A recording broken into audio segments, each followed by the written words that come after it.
You're too kind. Thank you. We love you. Thank you. You guys are. Please, you guys everybody. Thank you. We appreciate it. Thank you, everybody. Thank you.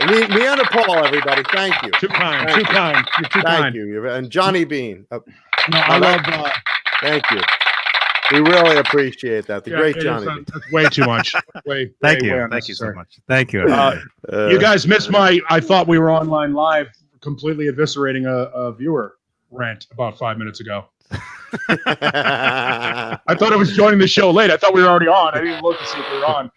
And we were noticing that we already got a thumbs down before the show even started, which just shows we've made it. That's efficiency. When you come in expecting a certain level of quality or lack thereof, we hold to that. We are proud to bring you that shit level of quality show for your entertainment. Thank you. What I love is, for some lucky viewer out there, we have taken a permanent residence in their head, and we own you. It's Tuesday night. I've got to get that dislike in. Got to hit the dislike button. If this year has taught us, if this year has taught us everything, it's that we should vote. Our vote counts. It's like some airline pilot or something, and he's flying the plane. He's like, take the wheel. It's almost 5 o'clock. I've got to give a thumbs down on the Beane show. Unbelievable. I think it's great. I think it's great. You know what? I'm going to put it. I'm putting a thumbs down in there now. Ready? You ready? Watch it go. Paulie, Ready? No, don't do it. That just happened. Oh man. Oh, now there's another one. I can't even see it. I took mine back. I can't even see it. Jesus. I took One mine is back. bad enough. One is bad enough. Oh no, we're up to 4 now, or maybe 2. Sorry. Well, my parents are probably watching. That's probably why. why. No. John's talking about us again. Thumbs down. There's John and his foul-mouthed fat friend with the bald spot. Very, very disappointed. And Johnny. Very disappointed in all of them. Is Nightbot here? Of course, Nightbot's here. Nightbot's here, and it's going to incessantly plug the fact that somebody stole your videos. We know what's going to happen here. Yeah no, right. I shut them down. I shut them down. They're gone. Yeah. Thank you. Wow, that's good. Thank you so much. But now someone else will do it. Well, yeah, right now the Russians are very busy. They're the Beane show. Now that we are done with elections, what do we have to do? Look at the Beane show, comrade. We look at the man with the hat, the guy with the bald spot, and the guy in the pink sweater. We need to stop them. They are problem with our potential annexing of Eastern Europe. Next time we go for Ukraine, I could see. No, we like this Johnny Beane show. No, resist. We cannot have this. Instead of moose and squirrel, we have moose and moose quack. This guy in pink hat look like moose erection, lipstick coming out of shaft. like dog lipstick, it come out of shaft. Look, you are big erection coming out of penis. Is pink rocket? It's what the dogs they call the pink rocket. Pink rocket. Is the lipstick? Is the lipstick thing? The lipstick. You put it on there. Comrade, we hear America. Wait, what? Come what? Comrade. Comrade.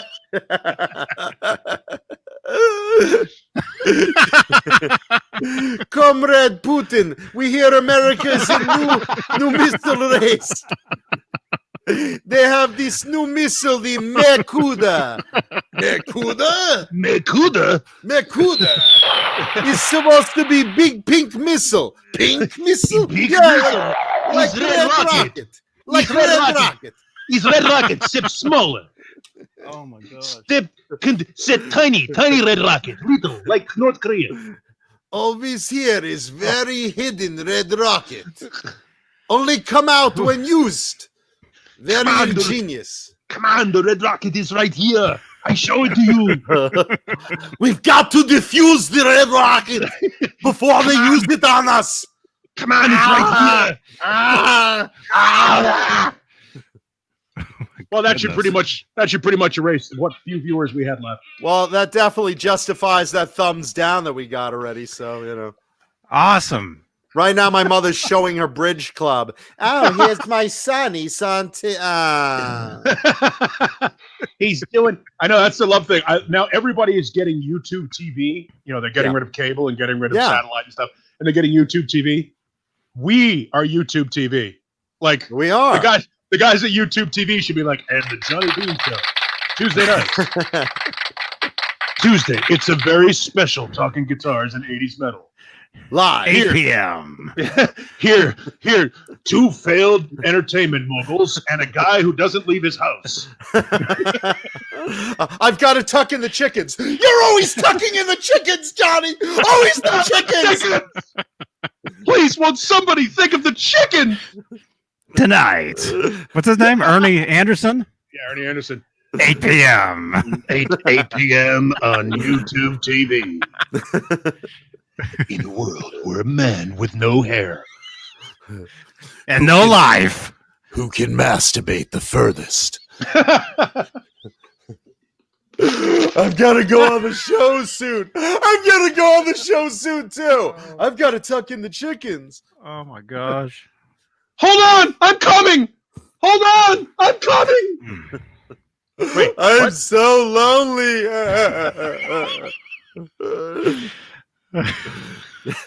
Why does my career suck? My career sucks worse. No, it doesn't. Don't even start. You're just mocking you have me. a career. You're mocking me. Every morning you're on the radio at least. Every morning I'm in bed touching my wang. Well, listening One to him tastes on the better than radio. the other. Yeah. Yes, which is creepy as hell. Yeah, I'm donating to the sperm bank for money for food. I might as well just eat the jizz and be done with it. I mean, Gosh. Well, it's a good source of protein, I hear. so I heard. Isn't that what Janice Lala just said? Oh, no, resource. I'm sorry. No, I saw a resource. I thought it was good source. All right, sorry. Well, that's that site. Oh, that's my the site issues from too much masturbation. Yeah, What's the masturbation touching? Is that why I squint? It burns! It burns! Ah! A man walks into a failed B-level actor's apartment. I wish that was B-level. I've got a family act for Tuesday nights on YouTube.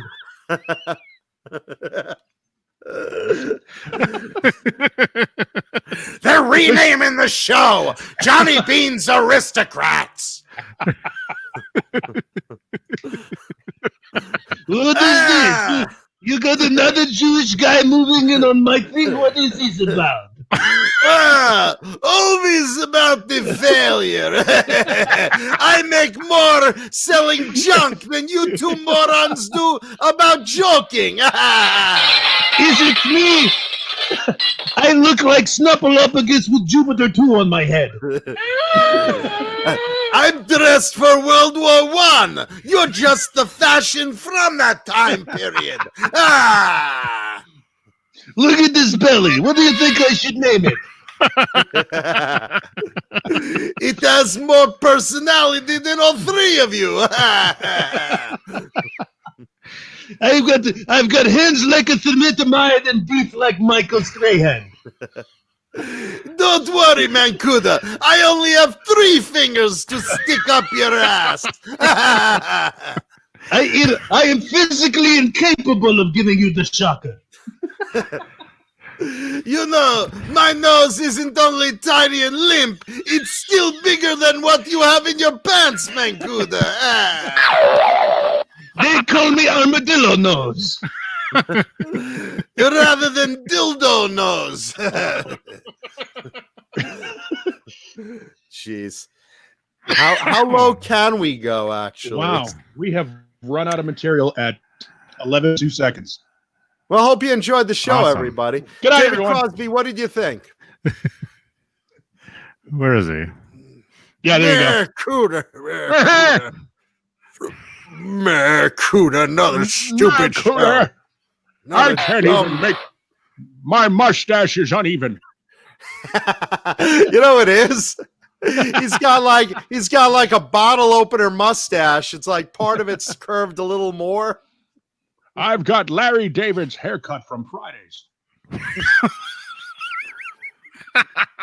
This is just like Sean Connery used to shave his pubes. You know, the problem with Makuta is he's got a little penis. It's not a wang, it's a penis. It's a penis. Penis. It's a penis. P-E-N-I-S-H. Penis. It's a penis nut. It's like a penis except smaller. but not. 10:14. Yep. There we go. Wow. All Well, right. hey. So, Hey. welcome to Talking 80s and guitars. Brought to you by these proud executive producers. So let the subpoenas flow into these names: Charles Green, Joe Christian, Wayno A, Thomas Santiago, Music Therapy Laz, Bent Tom, Mike, please blame me for this bullshit niece, Frank Corcoran, Michael, the Captain Smith going down with the ship, David Ennis, Dan Halen, and Steve Carmichael. Steve Carmichael. Steve Carmichael. And Johnny, tell everyone how they can become a channel member. Click the join button. That's Yeah, it. because you definitely want to be a part of Excuse me. a part. Bless you. You definitely want to be a part of this cash cow bonanza. It's right below the thumbs down button. So instead of clicking that, just click the join button instead. It's all good. And for our Facebook friends, we now have stars. Oh my God! Feature now available on the Johnny Beane TV page. Facebook stars. What is that? We're stars. We're stars. It's where you can become you become a star. Who cries for the children? Leave some stars, become a star. That song Who is cries? awful, by the way. I love that song. Oh, it's so awful. I think it's great. Once they get past the first verse, then it's just we're stars. Like it's so But many you know different what? guys can say that. But Dio's doing such a good job on it. I think he's doing a good job on it. Well, of course, yeah. No, Dio does no wrong. Like there might be some bad songs Dio has sung on, but Dio has never sung poorly. You know what I'm saying? You know what I mean? Like there's never been a bad vocal performance from Ronnie James Dio. The songs may be lacking sometimes, because let's face it, he probably had to dumb that down for some of the people that were singing. Yeah, Don, it's We Are Stars. Are you sure that's the way it should be written, though? Should I say Don is like, we're stars. You can boost that in the post, right? We're stars. Yeah, and Ronnie's like, that was great, Don. Let's just try a few more. Oh, Wendy, this is gonna drive me nuts with this shit. There's a button. Buddy. We're stars. We're stars. I love that song. Exactly. Why am I hitting the button and it's not allowing a comment to show? Why? Why, Dimmy? Why you do this to me? Why anything? There's one of them. All right. So who's watching this? We got 72. Give a roll call, Johnny. Wow. Let's see. Let's let Johnny get some words in. Yeah. We got Nightbot. Which, See, you were right. Nightbot was here. which has the popcorn discount. Colonel's. Colonel's popcorn. Yeah, proud. Johnny's so good at announcing sponsors. John's like, our popcorn guy that donates popcorn to our events and stuff. What's the name? It's the popcorn gourmet guy. What is it? Yeah, Colonel's gourmet popcorn. Colonel's with a K. Delicious Colonel's gourmet popcorn and more. They have chocolate, candy. Go to the Colonel's website and mention Johnny Beane or Jay Hannon for a special discount or extras, or what the hell do they give us? What do we do? Yeah, what is this? Home shopping network? What the fuck are we doing? I'm not sure. I'm not sure what they give us. Can we find out? Can we find out? But it's extra special. It's delicious stuff. Check that out. I get the feeling Beane's cutting backroom deals here.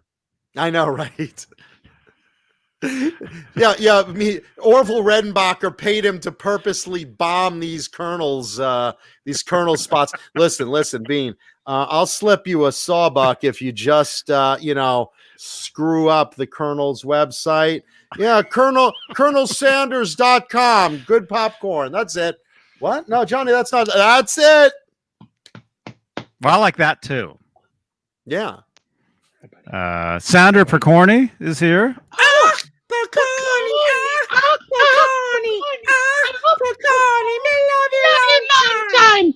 You know, we sound like the twin girls that are calling Mothra.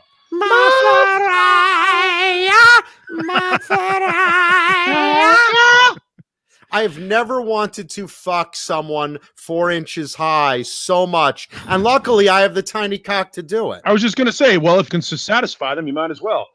It's slot tab A, insert tab A into slot B, and it fits perfectly. Yeah, they were pretty, man. They're 4 inches high, but pretty. Yeah. That's like Pink Lady and Jeff, the most racist television show ever.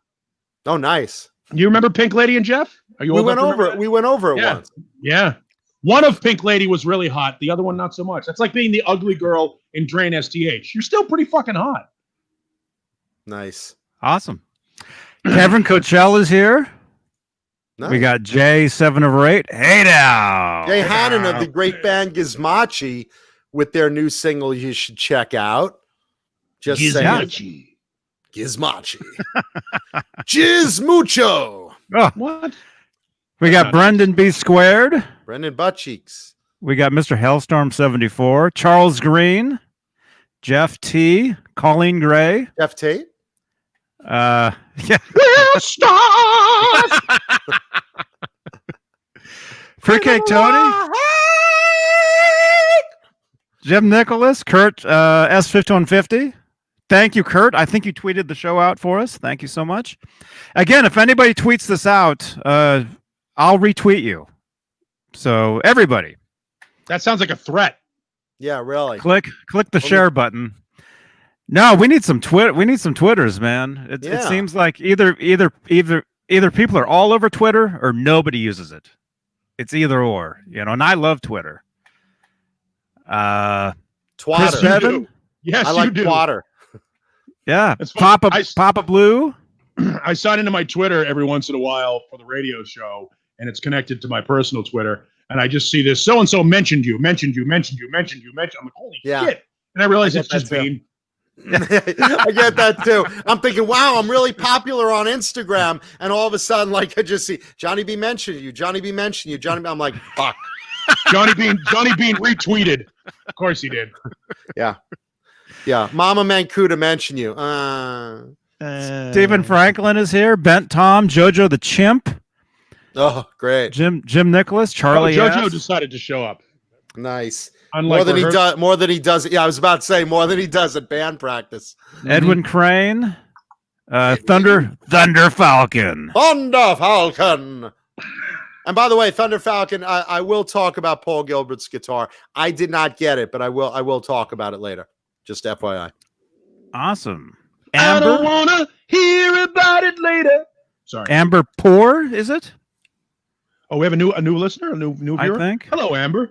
Hello, Amber. The Kong Show. We'd like to apologize. Yeah, in advance, definitely. Just know. Oh. Oh, that's Amber. That's Amber. Remember Amber from Facebook? Oh, it's that No. Amber. Yes, that's Amber Bell. Amber. That's Okay. Amber from Facebook. She's on YouTube now. Okay. She just sent me a message. I don't know who that is. Good to see you, Amber. Oh, she's a long time, many disappointed listener. Oh, okay, great. Yeah. Well, hopefully by the end of the show, she'll hate me like Kelly does. Yeah. Well, she's been here for a long time. She's a Duranie. That's how I know her. I know her from Duran Duran. The super underrated Duran. Facebook stuff. Duran. And the rest. Thank you so much, Frank. Oh, Frank Spear. He wants Paul to show a guitar. Oh, really? What guitar? You have a CHS guitar? I do. Yeah. He's been asking for like 2 or 3 weeks. Oh, this is the first you're telling us? That's the first time I'm hearing about it? Yeah. Yeah. So you want me to go get that now, or do you want to wait and do that later? Bring it over, but have it at the ready right. for when the show starts getting good. We'll just bomb it. We'll show it now. Yeah, I was gonna say I'm not sure I can wait that long. Shoot you now, or wait till you get home. All right, let me go. I'll go grab that because I need to get more water anyway. Okay. Water. And that was your alarm? That's my alarm. So that was that's John's. Yeah, that was his alarm. Someone's breaking into his house. No, I've got to take care of something. He's got some business he has to do. I got some business. This will just take a moment, but keep going. Yeah, I'll keep going. Kevin Coachell, I'll show it next time. It's in the loft in a case. My Kramer Ripley. I'll show it soon. Maybe Friday. Which, by the way, we're supposed to have a guest on Friday. Jay and I. Is it a mystery guest or someone you can talk about? I already kind of announced it on Saturday, and actually I think last Friday. It's Jim DeCola, who worked for Peavey. He worked. I believe he designed the Peavey Wolfgang guitars. So he's supposed to be here with us on Friday. So look forward to that. Hopefully. Nice. And leave a thumbs up, everybody. Leave a thumbs up. We're live on YouTube and Facebook. Leave a like on Facebook. Leave some stars on Facebook. Subscribe to the channel. We just passed 7,000 on YouTube. So leave some subscribe. And subscribe. What else? Ask me a question in the chat. Ask me any question you want. I'll answer it. Go. Ask me anything. Yeah, Jay, it's going to be Good Friday. Fridays have been great, man. Colleen Gray tweeted me. Thank you. I'll retweet you. All the shows are great. Yeah. Bent Tom, thank you. Amber, my favorite color is clear. Thank you. My mucus is clear. Hold on. Oh, my favorite color.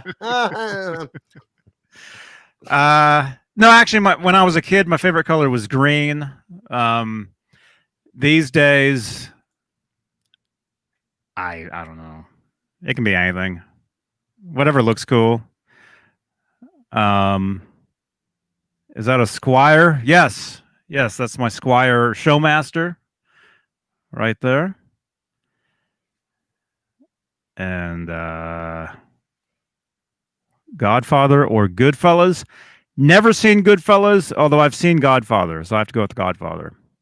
That's a tough one. That's a tough one. Thank you, Amber. Great to see you on YouTube, Amber. Yeah, it's nice to see you, and because we can't always see the Facebook chat, or at least I can't. Johnny can. I see it. Like Bo Bolware is over there on Facebook. Thing is, the Facebook feed, we have way more people watching over here on YouTube. So this is the place to be if you're watching this live on Facebook. If you're watching this on replay anywhere, jump over to the YouTube side. And you can always get there by going to johnnybean.tv. That'll take you right to the YouTube channel. Favorite strings, KXM Rock. My favorite guitar strings. I like the Ernie Ball. I like the Ernie Ball 9s. I use 9s for anything Floyd Rose, 10s for anything non-Floyd. Like for Telecasters, Stratocasters. Reb Beach or Vio Brada? I have to go with Reb Beach. Reb is cool. I met him when I was a kid. He was very cool. Reb's very nice and a monster player. Yeah. Yes. Reb Beach is a better player, but I think Vito Bratta writes better songs. Really? Oh. Yeah. Ooh, yeah. I don't know. I'm calling you out on that one, Neanderthal. No, I'm calling the cops. I like I like what Vito did. I love what White Lion's catalog was. I think it was fantastic. I think Reb is part of the combination of Winger, but I think Kip writes most of the songs. Where's the picture? I saved a picture. Somebody posted a picture of Eddie and Vio Brada together. Ooh. I'd never seen them together. And so there's a picture somewhere. Here it is. Oh, actually it's Mike Tramp and Vio Brada. So you got them with Eddie right there.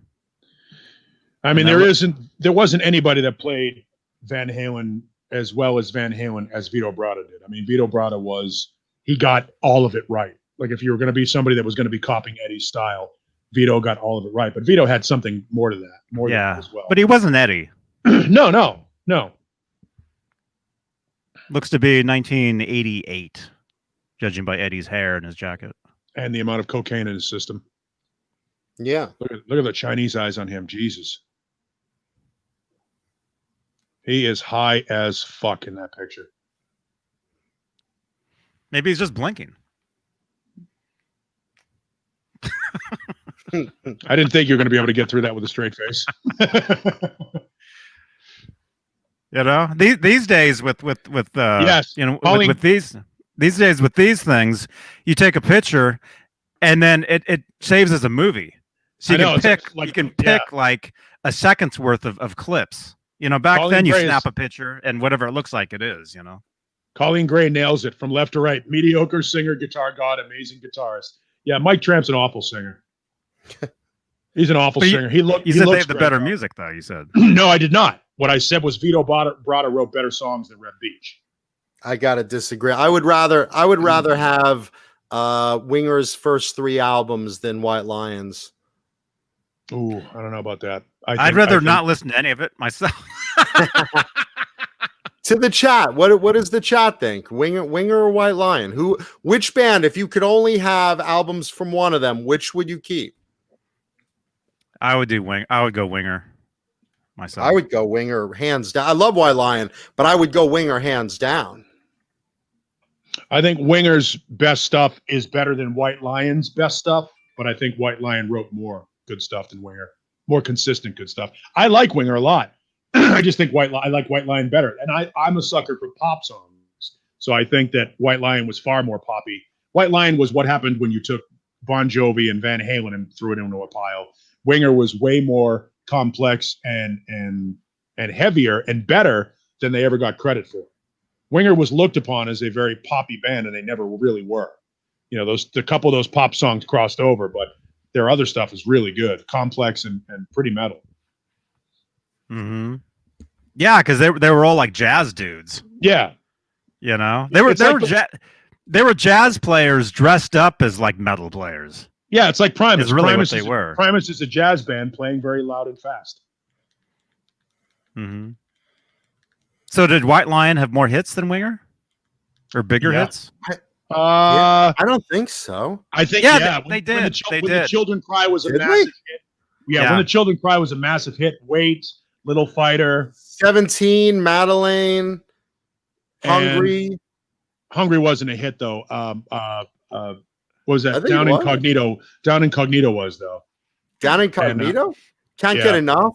Can't Get Enough was a big hit. Yeah, and then Headed for a Heartbreak. No, I think we're looking. I think they both obviously White Line came before Winger, and I think that helped them. I think by the time Winger happened, another one of those bands that like Badlands and so many others, they came right on the tail end of it, but they were still able to jump on the Comet Trail because they were good. Yeah, I have to agree though. I think When the Children Cry is bigger than everything Winger put out. Yeah, it is. I mean, not if you really think about it, that really is a much bigger tune. Yeah, it's a massive song. I don't think it's a great song, but I think it's not Children. Well, the singing sucks. I like that one. The singing is awful. The singing is awful. He's an awful singer. He really is. He's not a good singer. I think he's a decent singer. I don't think he's amazing, but I think he's decent. On the other hand of that, I think Kip Winger is a way better singer than he's ever been given credit for. He's got a great voice. Kip is very underrated on a lot of fronts. Winger took the unfortunate shot in the nuts from Beavis and Butthead. They were nowhere near as bad as they've been given credit for. And Metallica with the dartboard. Yeah, I mean they're a band that really got sort of screwed. Their cover of Purple Haze is pretty kick-ass too. It is, but I mean I'm always going to go with the original on that. Well, of course you're talking about a song that should not be covered, but they did a nice job with it. It's like it's like Johnny Depp redoing Willy Wonka. It just there's something about it. It's just not hitting me. Well, you shouldn't have done it. There are certain songs that you shouldn't have done. Yeah. No, I agree. Cry for Freedom is a cool song. I think that I actually liked the Big Game record a lot. I thought it was a cool record. I thought that great album. Yeah, I mean, I just think that Pride whole first Pride was great too. I mean, both of them were. Actually, Main Attraction had some really cool stuff on it. That was like Lightning and Thunder was great, long, progressive. They really tried it. I think what White Lion tried to do when they got to Main Attraction was they tried to get away from the bubblegum When the Children Cry thing to say, hey, we're actually a real heavy rock band. And people went, no, you're not. That's sad. Colleen, don't even. Vito's a tremendous player. Colleen, great. Winger or Def Leppard, not even close. That's like comparing Logan Paul to Floyd Mayweather. Don't do that. As much as I love you, Colleen, Winger's great, but Def Leppard is like next level. I mean, they're in the upper A tier. They really Def Leppard is a few levels up. Def Leppard is a legendary band. A legendary band. I say this loving Winger. Oh yeah, but they're just not the same. They're just not in the same. That's like comparing the New York Yankees with your local AAA ball team. The AAA ball team may be fantastic, but they're just not in the same league. They're just not in the same league. Amber Poor brings up, can we talk Wrathchild? Love Wrathchild. And I'm talking about Wrathchild America, not the UK spiky Jim Gillette looking Wrathchild. I mean the one out of Hagerstown, Maryland, or Baltimore, Maryland, that was fucking awesome. Brad Divins is a genius. Wrathchild America was a fantastic band, and I hope they finally get their shit together and put out a new record. Wrathchild America, I thought was okay. Fantastic band. It was okay. I don't, if you're asking me, I know we're talking totally different genres here, right? But if you ask me like, hey, Winger or Wrathchild, I mean, I'm still gonna go with Winger. Yeah, no, they're different. Go ahead. No, I was just gonna say, yeah, no, they're different genres. Let's not even talk. But I'll tell you what, because today is December 8th and the 16th anniversary of the taking of Dimebag, I saw Wrathchild America, Pantera, and Testament on the same bill at a club in Boston called The Channel, and Wrathchild destroyed everybody. They were fucking outstanding. And this is Pantera when they were up and coming, right before Vulgar came out, and Testament when they were, I want to say it was when the New Order came out. I could be wrong on that. Or maybe right around Practice What You Preach. Practice What You Preach, I think, is right around that time. And Jesus, it was a great triple bill to begin with. But Wrathchild just destroyed people. They were phenomenal live. Yeah, it's a different, it's a different thing, Right, Ace? Thank you. Yeah, he's in the other room yelling. He's like, Winger. Ugh. Yeah, so is my father. That's yelling at some nurses right now. That's an interesting argument. Badlands versus Blue Murder, because they're not similar in style, but they came out around the same time, and they were both really fucking good. That's a really good. I mean, here's the thing: Blue Murder had a better lineup of musicians in it overall. You got John Sykes and Tony Franklin at Karma and Peace. But shit, Badlands, Jakey Lee and Ray Gillen, and let's not overlook the rhythm section. Greg Chason, who actually lives here in Phoenix and is a friend, is he and Eric Singer crushed it as a rhythm section. Badlands, I think, is my favorite of those two. So is the one I prefer over those two. Between Badlands and who? Blue Murder. Blue Murder or Black and Blue? No, Blue Murder. Okay. I would take Badlands over Black and Blue too. Okay. Blue Murder or Badlands? Wow. Because I'm such a John Sykes fan. But obviously I'm a Jakey Lee fan. That's a hard toss up. That's a real hard toss up. That first Blue Murder album, man, Valley of the Kings just killed me. But then Badlands, Winter's Call, Jesus. Yeah, I know. And I love Devil's Seasons Stomp. Seasons also is like always. That's like an epic song, Just the emotion that Dylan puts into the vocals on that one. He's really pouring his heart out for that song. So yeah, I think Badlands is the great underrated band of their era. I really do. I think if they'd have come 3 years earlier, they'd have been Whitesnake, Bon Jovi big. Different than Bon Jovi, more comparable to Whitesnake, though. Yeah. But you know what I mean? They would have had that moment. For that moment, there was a period in 1987 through 1987 and 1989 where Whitesnake was a stadium band. And I think that Badlands could have been that had their timing been better. Yeah, they're not as poppy, but no, God, what a good band. If any of those bands came out earlier, they would have been bigger. Yes, and I think everybody that came out, right before grunge hit, pretty much didn't really have a chance. Yeah, yeah, I know you're right. I mean, I think that, and there's another band that came a little bit later that flew under the radar for everybody that I don't even know if Johnny knows or John Mancuda called knows. Popcorn. No, Popcorn the band. Definitely, we had our shot, man. I mean, we can make a comeback if AC/DC can. The four of us can, and we'll talk about JoJo, but so close. A band called Law and Order. Oh, I know Law and Order. Law and Order put out they put out 3 records, but 2, their first 2, and then a big gap, and then the sort of reunion comeback record. But they put a record out called Guilty of Innocence, and then another one called Rites of Passage, and they are super under the radar, way too late, and they were on MCA Records, which fucked them anyway because MCA stood for mid-chart action. They were never going to get any further. But what a couple of really great records if you could find them. MCA screwed everybody, I heard. Yeah, MCA was not a very good rock label. We should have known when Skinner told us.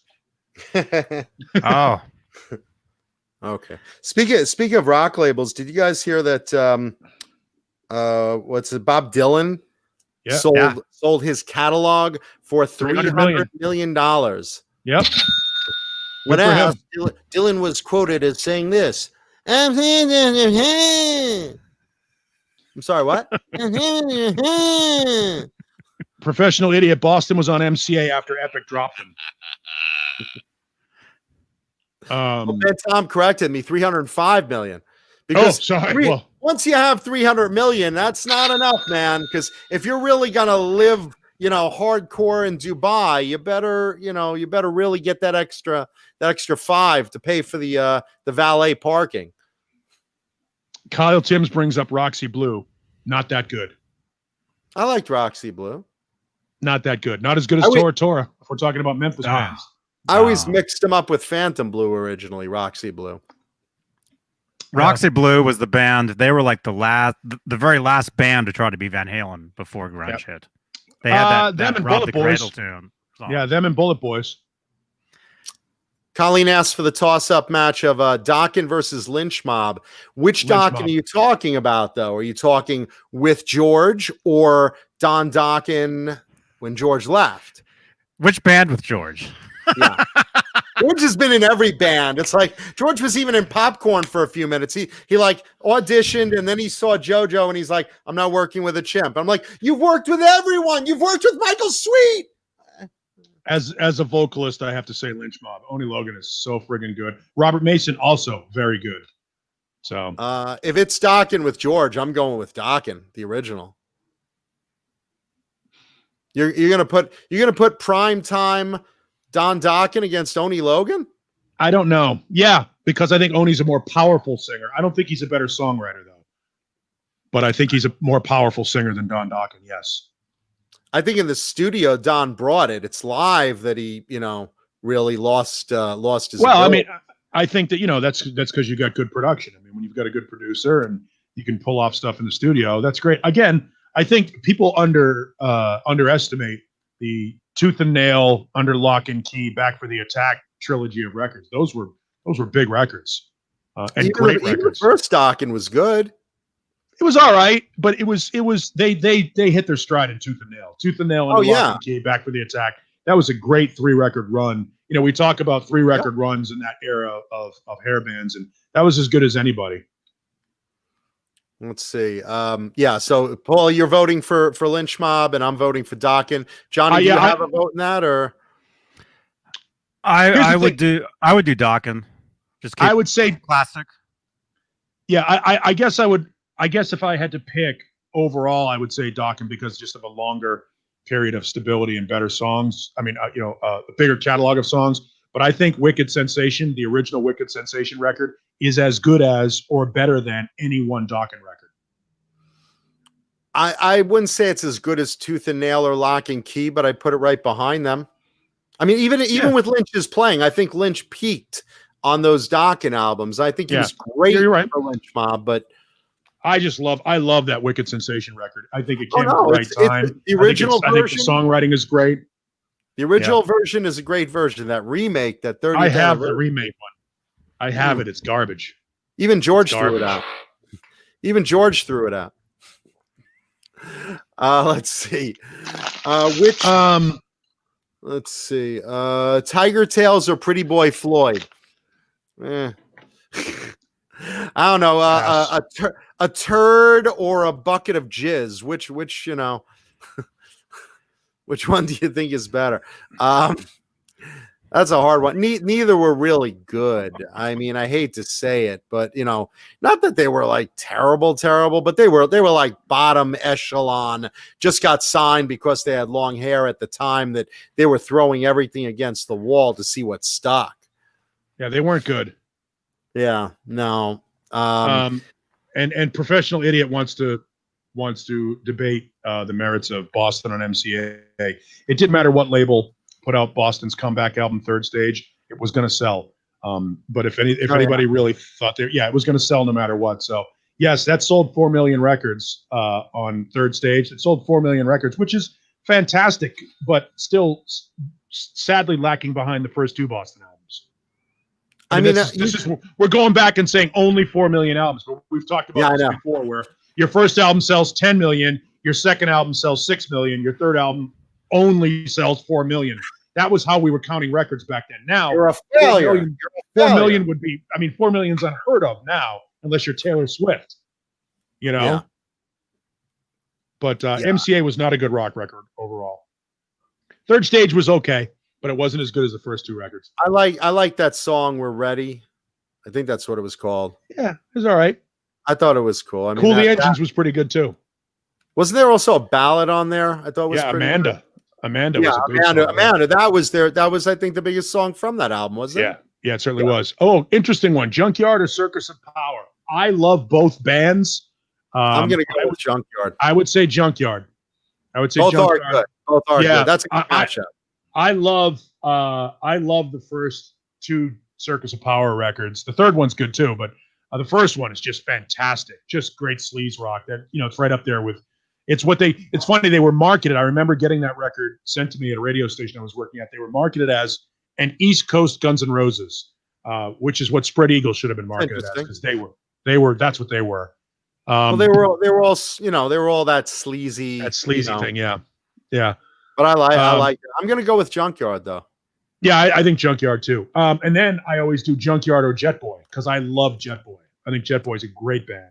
See, and I'm the flip side. I know you love Jet Boy. A lot of people do. I'm probably the odd man out on that, because Jet Boy, to me, I don't know, they never really hit me hard with any songs that I was like, oh, that's good. I bought the album, but I was kind of disappointed with it, you know? Yeah, I love Jet Boy because they remind me of Hanoi Rocks, and I love Hanoi Rocks. I love Hanoi Rocks. Yeah. KXM Rock asks, how many is gold and platinum nowadays? It's still the same. It's still 500,000 is gold and 1 million is platinum in the United States. It's different in other parts of the country. Firehouse or Slaughter? Slaughter, no question. Slaughter, definitely. But Firehouse is great. But Slaughter is Slaughter.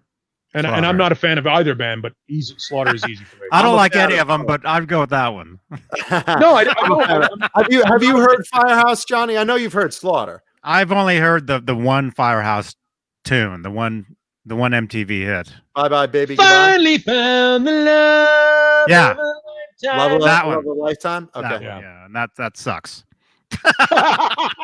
It's I love that. It's a great power ballad, but I'm not a fan. I understand why people love it. That Was All She Wrote was a great song, and I love Firehouse. I do. And Don't Treat Me Bad was a pretty good fucking song too. That was a great song. Yeah. No, I'm not against Slaughter. Mark's one of my favorite vocalists of the 80s. You know, and I think Fly to the Angels is a fucking classic song that should be played. Oh God, yeah. That's such a great song. Kingdom Come or Rival Sons. The first Kingdom Come album over everything Rival Sons does, but Rival Sons overall.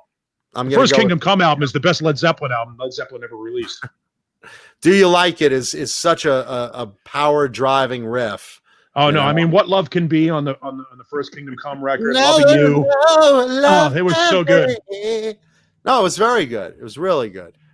Every Mother's Nightmare is interesting because I used to live close to a couple of those guys when I lived in Memphis, and one of them is married to one of the rock girls that from the radio station I worked at in Memphis.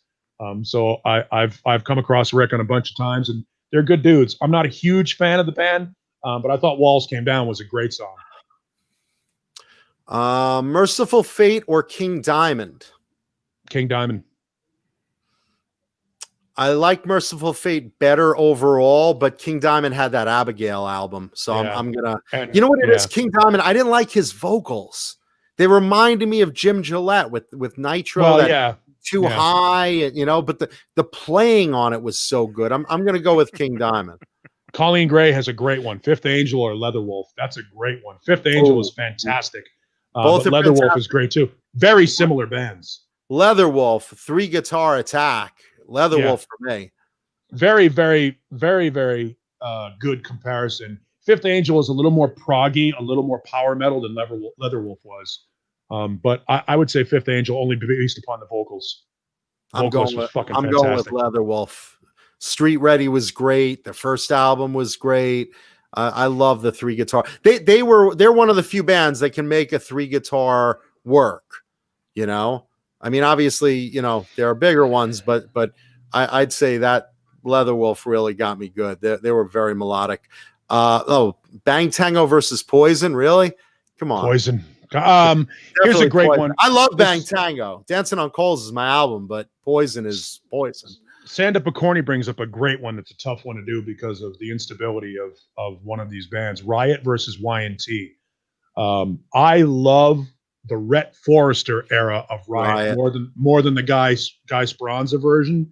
But I also love Y&T's music. I would say Riot. I'm going with Riot too because Rhett Forrester, I liked his work with Riot and I liked his solo album. Yeah, I have the solo record. I don't have the Dogbone record, which I want. If I could find it, I would grab it. Dogbone is a band he did with Dwayne Miller, the drummer from Keel. Yeah, if I could find that, I would like to find it. But I would say Riot in that one. I'm going with Riot too. Someone had a good matchup. LA Guns versus Faster Pussycat. Amber brings up LA Guns. LA Guns. Tracy Guns is a better player. Faster Pussycat wrote some great songs. I'm going to have to barely give it to LA Guns because I love Faster Pussycat, man. Yeah, but LA Guns wrote overall is better. Overall is just, and I think without LA Guns, more consistency. Yeah, I think without LA Guns, you don't get Faster Pussycat. I think that LA Guns and Guns N' Roses opened the door for a lot of those sleaze rock bands that happened around the same time. I think they came out at maybe even the same week, if I remember. LA Guns was around first, obviously. But which I think the albums, if I'm not mistaken, I think they're right around the same time. Like right around maybe. And even that first Faster, again, this goes back to what I was saying about Lynch Mob. That first Faster Pussycat album, on the whole, is as good as, if not better than, everything LA Guns put out. But overall, LA Guns, I think, is a better band. They're still making good records. They're still making great records. The second Faster Pussycat I liked even more than the first. Yeah. You know, House of Pain is a powerful ballad, really, really good. And I like and a lot of their shit. I like LA Guns. And I like Faster Pussycat because it's a sleazier Aerosmith. Danger, Danger, or Winger. Winger. I have to say Winger, and I'm a massive Danger, Danger fan. You know what it is? That the first Danger, Danger album was just tremendous, for me at least. And it came out, Tony Ray did the guitars on it, and they brought in Andy Timmons to put in some polish and a few extra solos. But then you got Screw It, which was all Andy, and that was really good. But I mean, Winger was just so smooth, just really, really well done in production and material, and I got to give that to Winger. Yeah, I would say Winger. I would say Winger overall. Yeah. Damn Yankees or Chickenfoot? Damn Yankees. Damn Yankees. Damn Yankees. That's a good one though. Although I do love I think Chickenfoot 3 is a fantastic record that didn't get noticed. I think Chickenfoot as a band doesn't get noticed. Is it just me? I mean, I think you're right. Underrated. Well, they're not around. Right. They were pretty good, anymore. but Damn Yankees, I think, was better. It made a bigger impact at the right time. Chickenfoot came later, and you didn't see it as much. And Johnny, I know you like Chickenfoot better. Of course, he does. I like Damn Yankees. I got to go with Damn Yankees on that one, but really, because of the songs, High Enough. Band. Hey, listen, we agree with you. High Enough is a better song than every band you guys just mentioned the past 20 minutes. Oh, it's true. Richard Poole asks a great obscure one. This is just like the Fifth Angel and Leatherwolf one. Thunder or Little Angels? I don't dig either of those bands, and I know Thunder is huge in Europe. They do really, really well in Europe. Weren't there two versions of Little Angels, one in Europe and one in America, if I remember? I don't know. I do remember the song "Kicking Up Dust" in Little Angels and thought it was really good. It was a female band. There was an all-female band called Little Angels. Is that the American or the European one? I think that's the European one. Oh no. Okay. No, European. The European one is Little Angels. Is the one with "Kicking Up Dust"? I think. All right, so there's an American version. There's an all-female version. I'm pretty sure it's the American version. Or I thought it was. Yeah. Angel or New England? Angel. New England. Angel, without a doubt. New England only put out one record. What was New England's? I don't even know if I have that one. Don't ever want to lose ya was the name of the song. I don't know if I even have that one. Yeah. I know I like Angel, so let's see. Interesting. Rob Zombie or White Zombie? White Zombie. I think the White Zombie records, the first 3 White Zombie records are fantastic, and I think after that Rob Zombie just got repetitive. So because I heard White Zombie first, I would go with White Zombie. Yeah, you got to go with the original on that one, I think.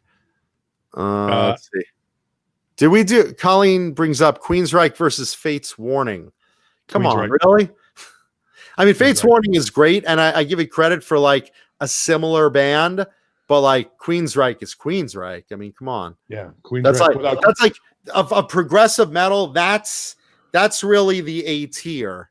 Now that said, Night on Brocken is fucking outstanding. What a great record. Nothing taken away from him. Yeah, but Queensryche is to Fate's Warning what Metallica is to Megadeth. That's just the undeniable or undeniable. Let's see. Sandra brings up interesting. She says, "Awaken the Guardian is a great album, and Queensryche's Operation Mindcrime is too. Yeah, I'll take both." And I agree, but I'm gonna choose Operation Mindcrime almost over anything. Almost. Get Your Bite asks a great one that I don't know that either of you two will really dig into, but Damage Plan or Rebel Meets Rebel. Rebel Meets Rebel.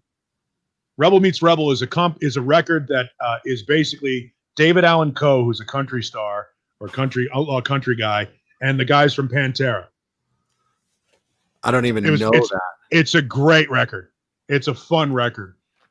There's a song called "Cowboys Do More Dope."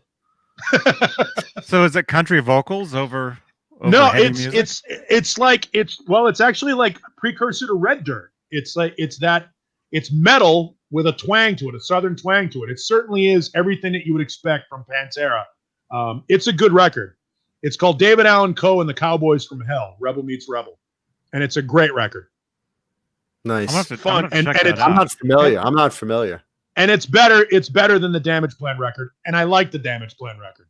I have an early copy of that. It was sent when I was working in Sacramento. The guys at the label said, "Hey, what do you think of Dime's new band?" and sent us an advanced copy of the record, like a CD burn of it. And we listened to it for like 2 months before it came out. It was like, oh, this is going to be great. And then it wasn't. And people didn't grab it. Let's just give a second of I know we touched on it or started to touch on it earlier. This is the 16th anniversary of Dimebag Darrell's shooting. So just a little quick mention and tribute to that. I will say on it earlier. I did mornings in Columbus, Ohio in the early 2000s. And I've been to the Alrosa Villa. I've done events there. I stood exactly on the stage where Dime was that night. And I was there after. I went back after in like 2009, I think, to possibly do another morning show in Columbus. I have friends who were there. One of my friends was in the opening band that night. Oh, wow. I have several friends who were in that bar. And every year at this time, I think of them because they witnessed something that is unspeakable. A lot like the Station nightclub fire in West Warwick, Rhode Island. Every time I walk into a bar, I look and find the exits, and I scope the place out now because of what happened in Columbus. I have friends every year that I check in on to see how they're doing. And every year on this date, they all sort of get together. I remember my phone rang on December 9th. It was like 2:00 in the morning. So it was that night. And it was a friend of mine from Ohio that said they're gone. I went, who's gone? And at the time they thought it was Dime and Vinny and Mayhem and a couple other people. And I checked in with my friend Ronnie Hunter, who was the afternoon girl on the Blitz in Columbus, Ohio. And it turns out a couple of our friends were there and thankfully were unharmed. But that's a huge tragedy that I have a personal connection to. I'm actually tearing up talking about it. So it's a big day. And Dime was a radio friend. He wasn't like, I wouldn't say he was a friend, but he was a radio friend. Like we would see him and he would come. Associate. Yeah. And we hung out because I'm friends with some people that Dime knows. And yeah. So anyway, it's tragedy. I mean, it's incredible. It's personal. It's a personal thing to me. So I thank you for bringing it up, but for sure. The shit. Also, while we're ruining the good mood of the show, let me also bring up, while I brought down the good energy of the show. Sorry, by the way, just in case you're wondering, there it is. Listen, this is an emotional day for me. If you feel sorry for Paul right now, please leave a thumbs up because I got to take advantage of these moments. We don't get too many moments where I could play on your sympathy. But tonight, a very special Johnny Beane show. The fat kid cries. Nothing more than feelings.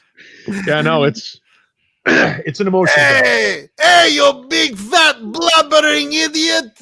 Will you cry? You big baby? I told myself I wouldn't cry. Watto, come on!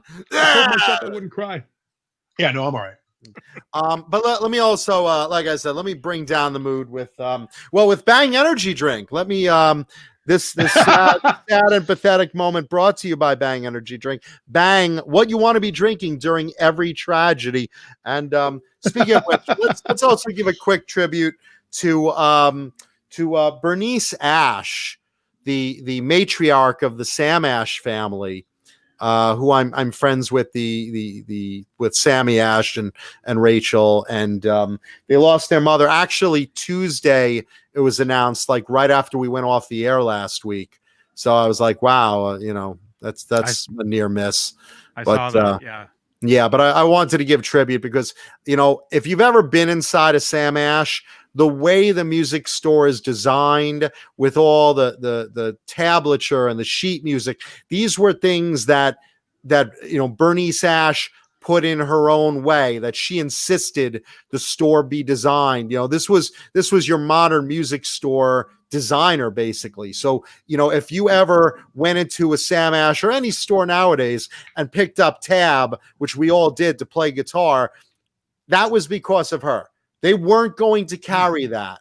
That's interesting. They weren't going to carry that. And she said, no, in fact, I not only want to carry it, I want a section for it.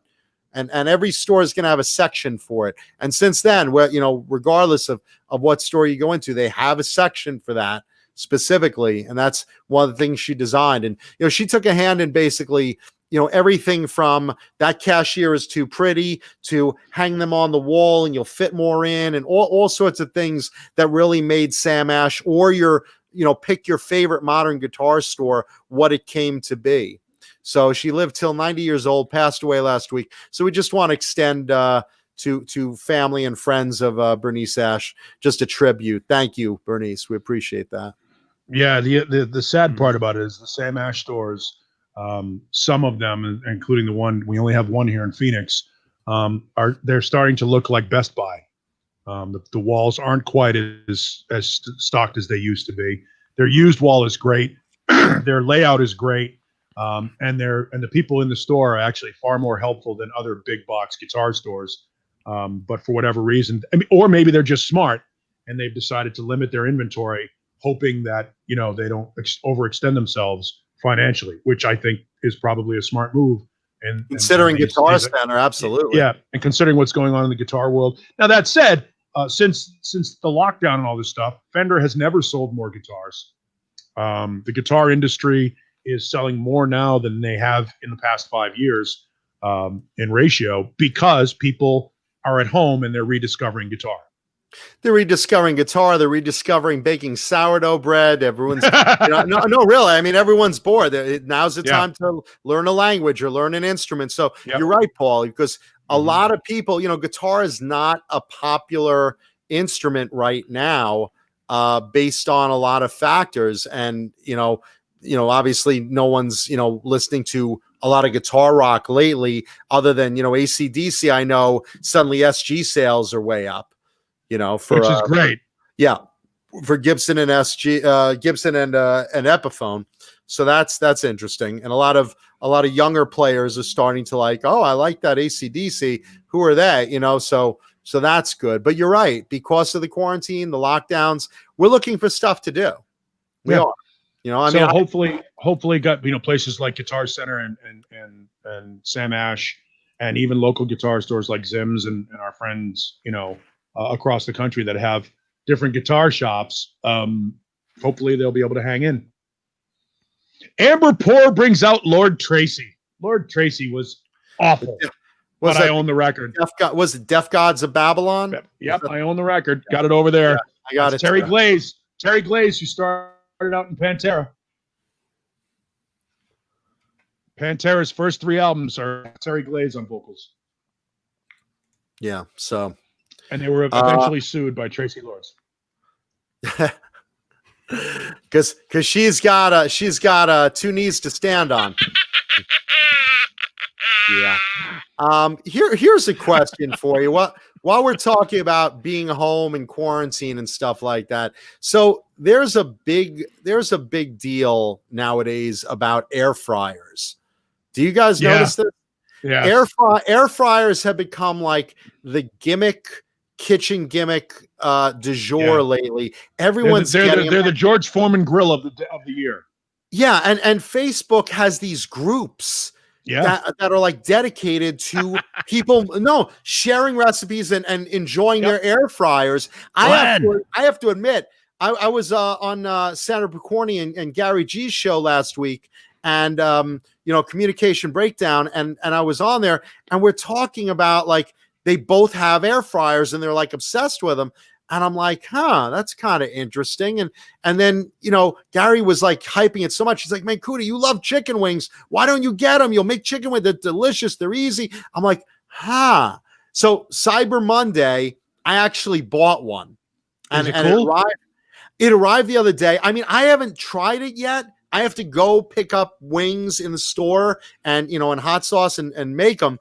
But like, I'm like getting all these email messages of, oh man, Cootie, you're going to love that thing. You're going to love that thing. I put up a joke about it on, if you guys go on my Facebook, go on Jonathan Mancuda on Facebook, and you'll see I did like a whole write-up joke about this air fryer, but everyone loves it. So I'm watching the other day, I'm watching TV, and I watched Hot Ones, the chicken wing, everyone's eating a row of progressively spicier chicken wings while they interview a celebrity, and they start off mild and they get hotter, and red hot, crazy hot. And the thought came to me. I'm just putting it out there to you guys. How would you guys feel if we had like maybe the audience like sponsor us to get these 10 hot sauces? Would you guys be open to like doing like a Hot Ones competition where like, I don't know, we get maybe like someone asks us trivia or something, and like whoever gets it wrong has to eat the next wing or something? I don't know. I was just thinking, like, wouldn't it be fun to like have the three of us with a lineup of like progressively hotter wings or some way to do that the three of us. And like I said, these sauces aren't cheap, so like I would only do it like if like people like donated to like a kitty or something and bought us these basically 30 bottles of sauce. But like, what, I don't know, what are your thoughts on that? I actually had wings today. I made I baked up some wings today and used some Buffalo Wild Wings spicy garlic, the orange spicy garlic stuff, tossed them in that. That was what I ate today for lunch. I love wings. I think there was a place in Columbus when I worked in Columbus that was based out of, I think, Pennsylvania, called Quaker Steak and Lube, that had wing sauce that was so hot.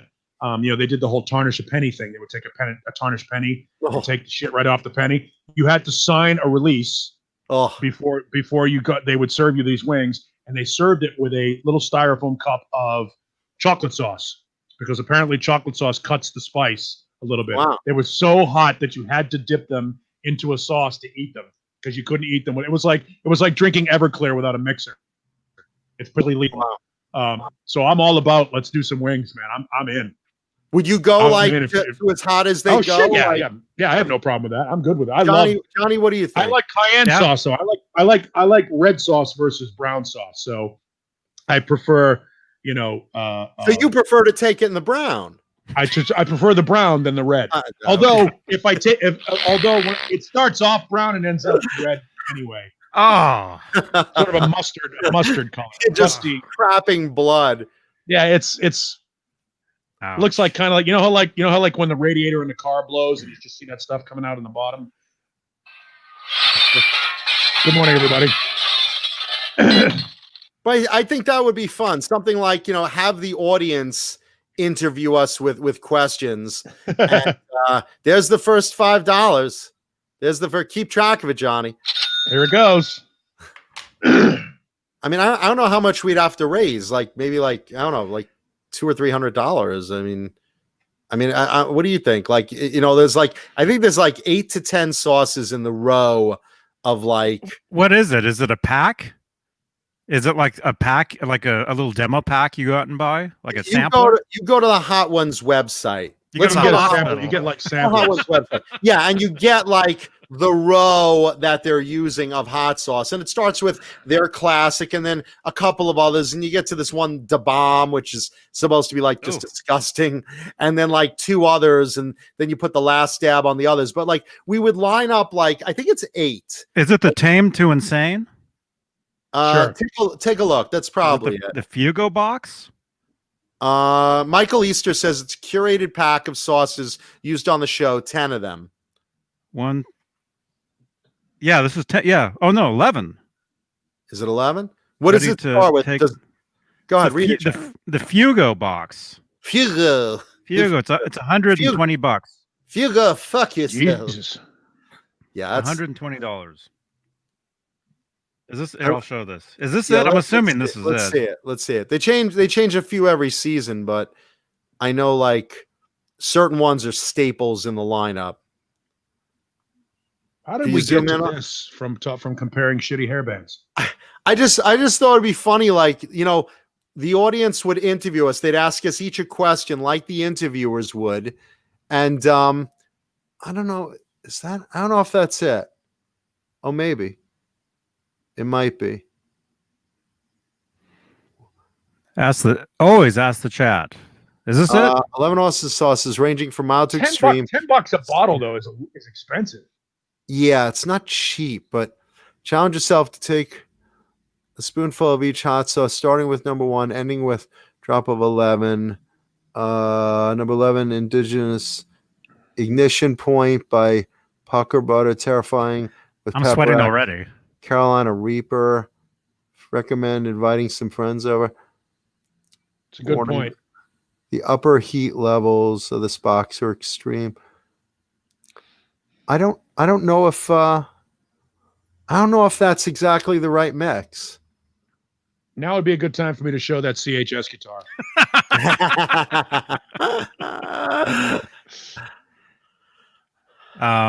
Yeah, I don't know if that's it or not, but look at Amber challenging us. The show would last forever. Not one of you would do it. I don't know about that. You're high. You don't know me very well. I think Amber would have to join us. Yeah, Sammy says that's not it. Amber said Eddie wouldn't do it. Eddie who? Who's Eddie? Johnny, okay. John, and Paulie. Hot Ones. They have trio packs. Oh, okay. Sandra just sent me. Amber says she wants to join us. She says I'd win. Okay. Yeah, Gary says that's not it, Johnny. Ben Tom says my bet is on Paul. I'd probably bet that Paulie would be the best to deal with the hot stuff. I love hot stuff. I lived in Louisiana, man. I love spicy food. I mean, I lived in Louisiana and I live in Phoenix. I mean, spicy food is all we have here. You know, I would do it for the challenge. Yeah. I love spicy food too, so I would do it. Wait, it's this one? So it's one of these. Well, those are 3 packs. Let's see. Okay, so those 3, I think that's basically like what they use on the show. Those first 3. I'm sorry, the second 3 from the left. That they definitely use on the show. I think a lot of these 3 packs are what they use on the show mixed in. Like I recognize a lot of the bottles. So it's an assortment of, I guess, a few 3s. Okay, so how much are these? They're like $50, $30. Those are still $40 for 3 bottles. That's a lot of money. Yeah, that's still a lot of money. Well, if three viewers, if we want to pick one of these and have one viewer send each of us a pack of these, or somebody can reach out to that show and see if they can't send us a sample, and we'll do it as an internet challenge to help promote their show. I don't think they need our help. So let's see. Yeah, we have a viewership of 7,000. How much is yours? 7 million. Yeah, well, we could help you raise that 7,007,000. So, you know. Either way, anybody that's watching this, if you want to send me a pack of this, any of these, I'll take it. We're in 3 different locations, so we'd each have to get the same things, you know. But that's the problem. The problem is it's a progressive line of like 10 progressively hotter, hot sauces. You know, here's ones that like $40. Wish they had smaller bottles. This one's $40 for 3. But think about it. It has to be 3 times 3, and then times like 3 of those. Yeah. Yeah. We're in the big bucks now. So, take 3 different viewers. Anybody that wants to pick one of us, send us whichever one of these that we agree upon. Oh, is this the one? Oh no, that's a monthly thing. Like that. What's that the one? The colon cleansing of the month club. You get a free sauce every month.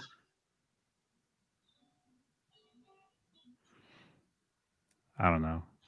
I just think it's a neat idea if the audience wants to do it. Oh, they do. Well, they'd have to pony up the cash. They do, and they will. they'd have to cover it if they're willing to cover. Somebody will. Somebody will. Well, I'm putting that out there. If someone wants to, if you guys want to get together, a bunch of you, cover the expenses of us each getting a progressive line of sauces. What we would do, I'm thinking what we would do is have the audience ask us each an interview question, and then we eat a wing, then another one, then we eat a wing. Then basically what they do on Hot Ones, but with the three of us,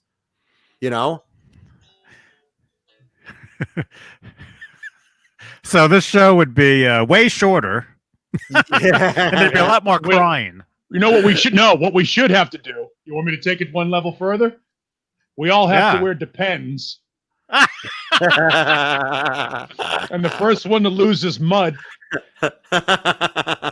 It'd be like the like Seinfeld. I'm out.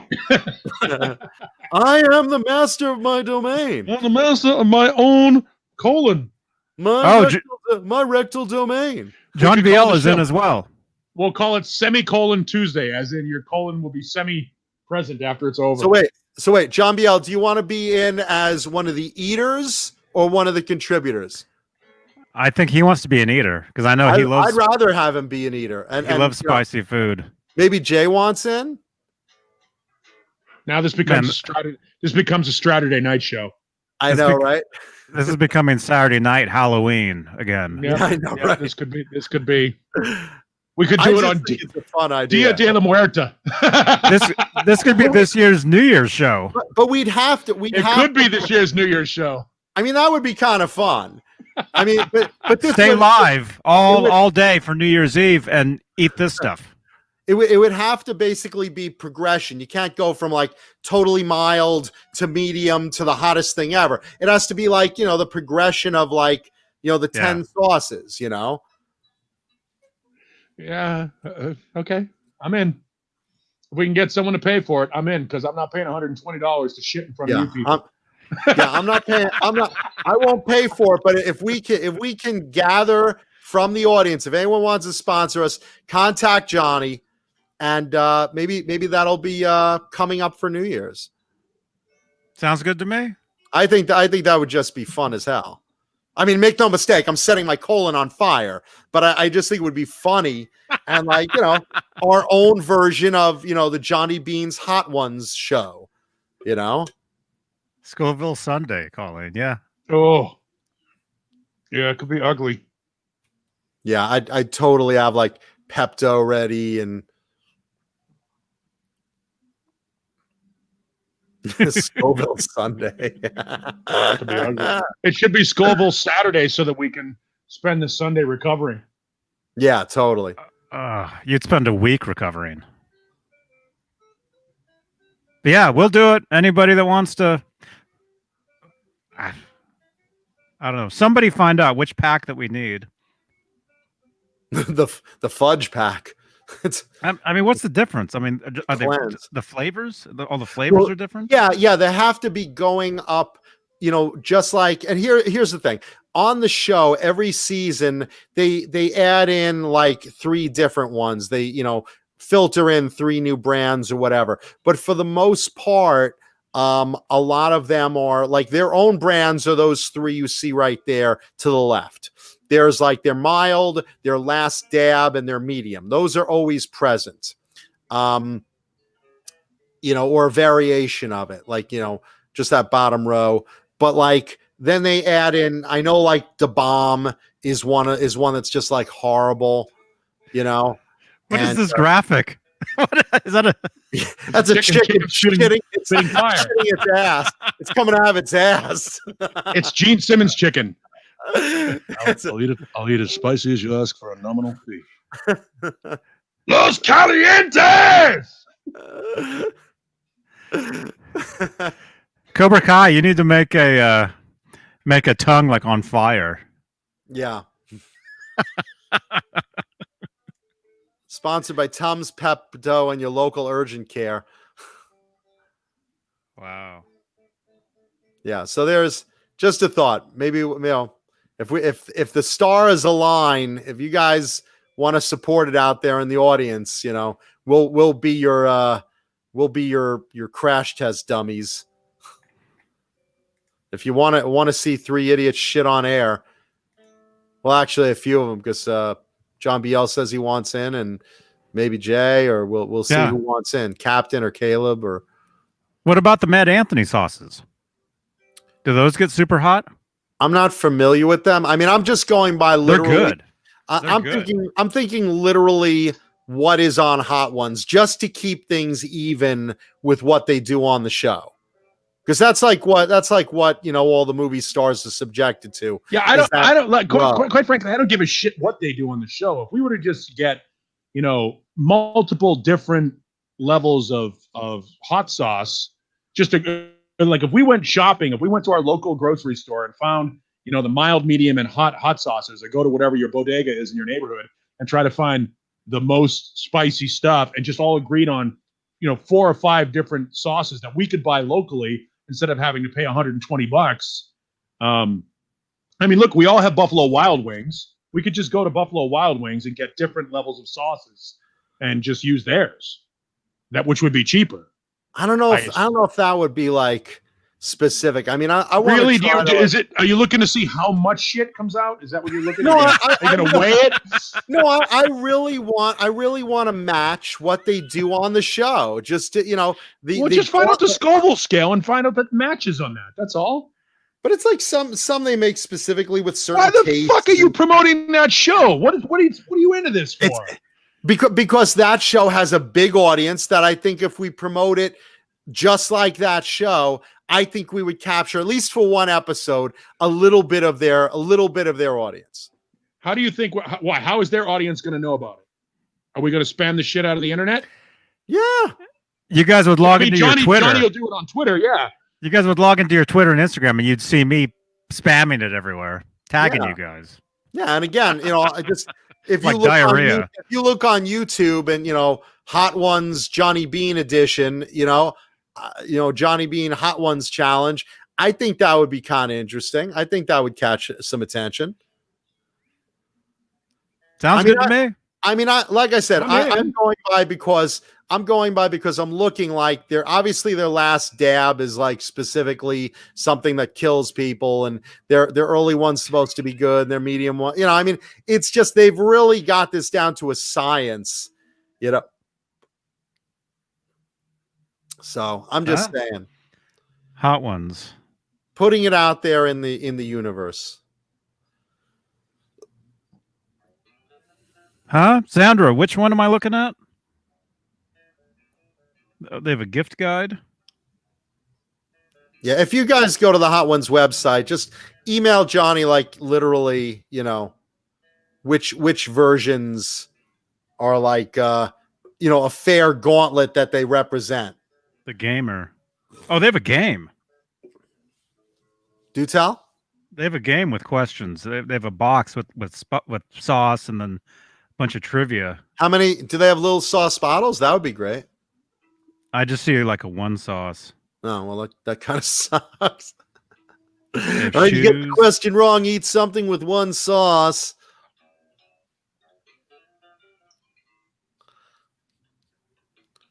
And make no mistake, I'm not into hot and spicy food.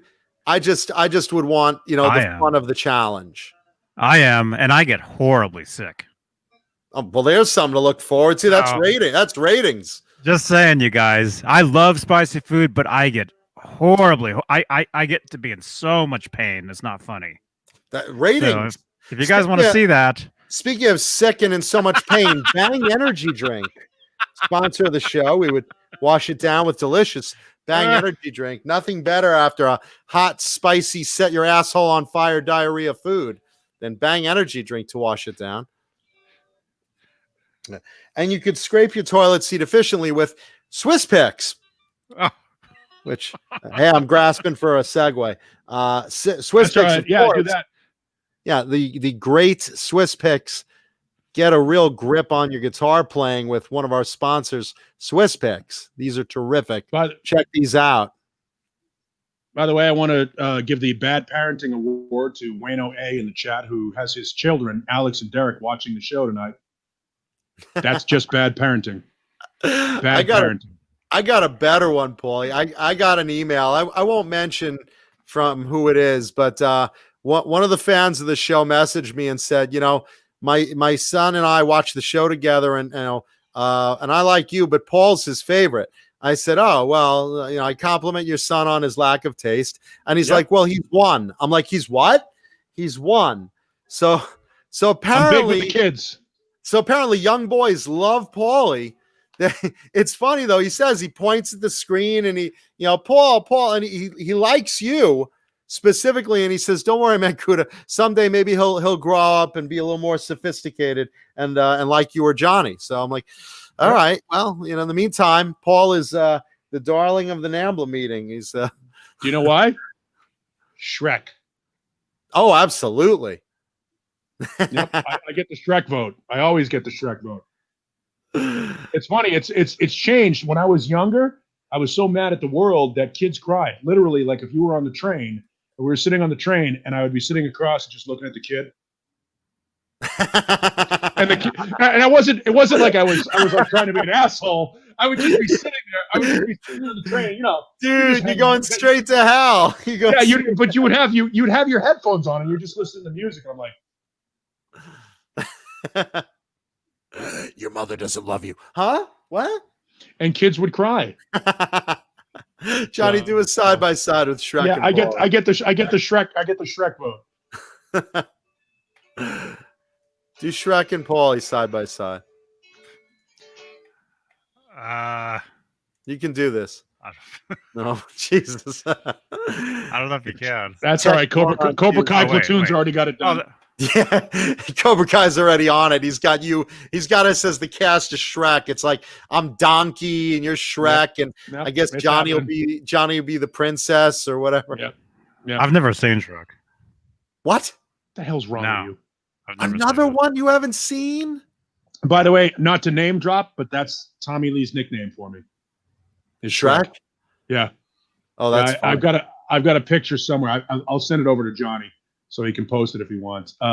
It's an autographed picture of me hanging with Tommy Lee. It says Shrek, you fucking pervert. I was like pot kettle black. That's awesome. Says the guy with mayhem across his stomach.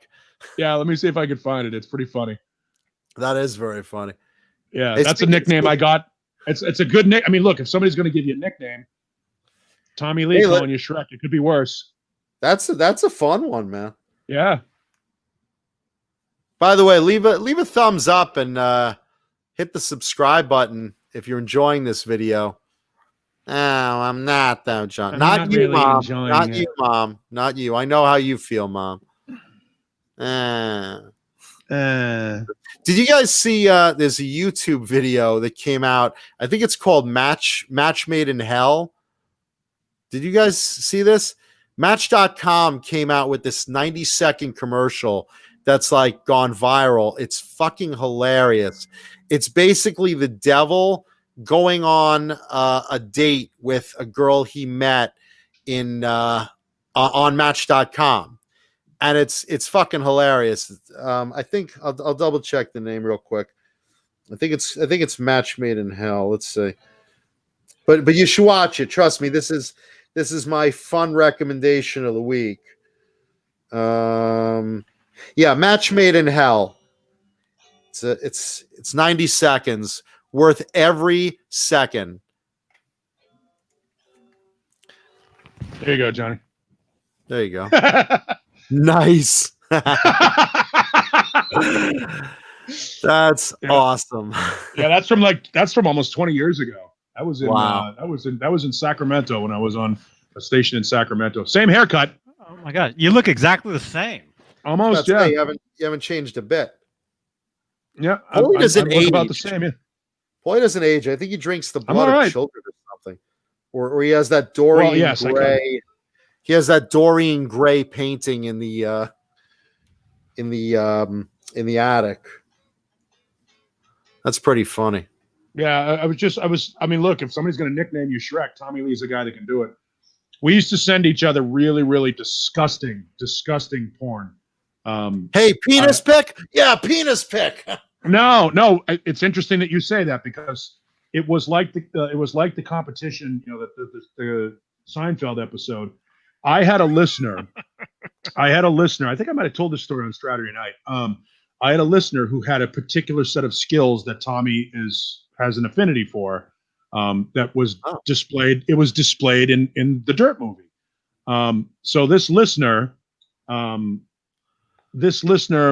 who exhibited these particular skills filled a wine glass and then went, ta-da! So I sent that to Tommy, and Tommy thought that was really hilarious. So he sent me back a video that I clicked on, and it was essentially a huge cock erupting like Mount Vesuvius for like 20 seconds. Probably was Tommy. It was the longest ejaculation. See what you did, Wayno? Glad your kids learned a new word tonight. It was the longest ejaculation I've ever seen on video. And I basically sent Tommy back an email that said, Tom, I'm out.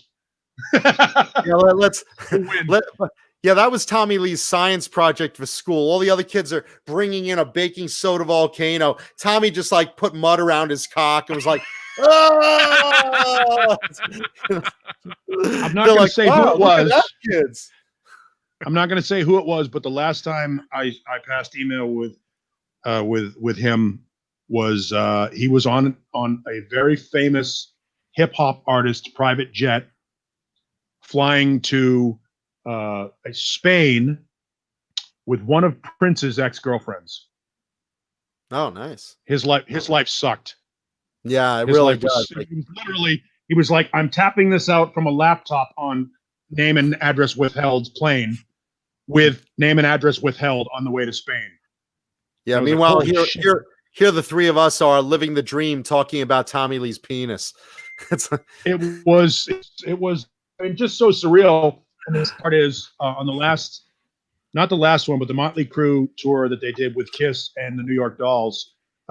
Ran into him at the amphitheater, and he was riding around on a four-wheeler in the grass area. Didn't seem to remember me at all. He was completely out of it. It was weird. It was sad. Tommy went through a period where he was pretty burnt out. And I'm glad that he's got his shit together now. This was right around the time he and his kid were fist fighting. Remember that whole period of time where Tommy was just a nightmare. That was a nightmare. But super nice guy. Nicknamed me Shrek. There's my name drop moment of the week. Nice. My brush with fame. Nice. So how's that guitar? Oh, all right. So let's talk about the guitar. Is the guy still here? Who was the guy that wanted to hear about it? Is he still here? He's usually here like first thing before, like hours before we even start. Well, if not, he'll watch the rerun. If not, he'll watch the rerun. All right. So his big deal is that our friend Craig Stovko, who has a company called CHS Custom Guitars, will paint your guitar, refinish your guitar, refurbish your guitar in any way that you see fit. All right. He's not a guy that does this to sell them on the open market. But if you send him a guitar and tell him you want it done, there you go, Frank. If you send him a guitar and tell him you want it done, he'll do anything you want done to your guitar. A lot of people send him beat up Ernie Ball Music Man guitars or Ernie Ball Axis's and stuff, and want them converted to be like the Eddie Van Halen models. So Craig will do an amazing job if you want to make an Eddie Van Halen guitar. This started out as a Kramer 1984, one of the Music Yo ones that came out years ago that you can only get online, and I happened to find it for a very decent price that made it worth doing a refinish. And there you go. There's the 1984. You can barely see the neck plate because it was black. You'll see the stamp on it.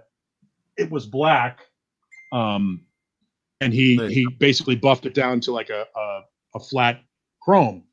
So Craig strips the guitar down completely, lays that thing in there, stripes it up exactly. And trust me, if it's not the way Eddie had it striped, he won't do it. He'll take it apart, do it all over again. I sent it for him. It was supposed to take about 3 weeks for him to do the original conversion. It took over 3 months because while he was doing it, he came up with another application method that he wanted to do the paint. So he said, "Hey man, I'm not going to charge you for this, but I need to do this again because I can't have it leave my shop unless it's done correctly."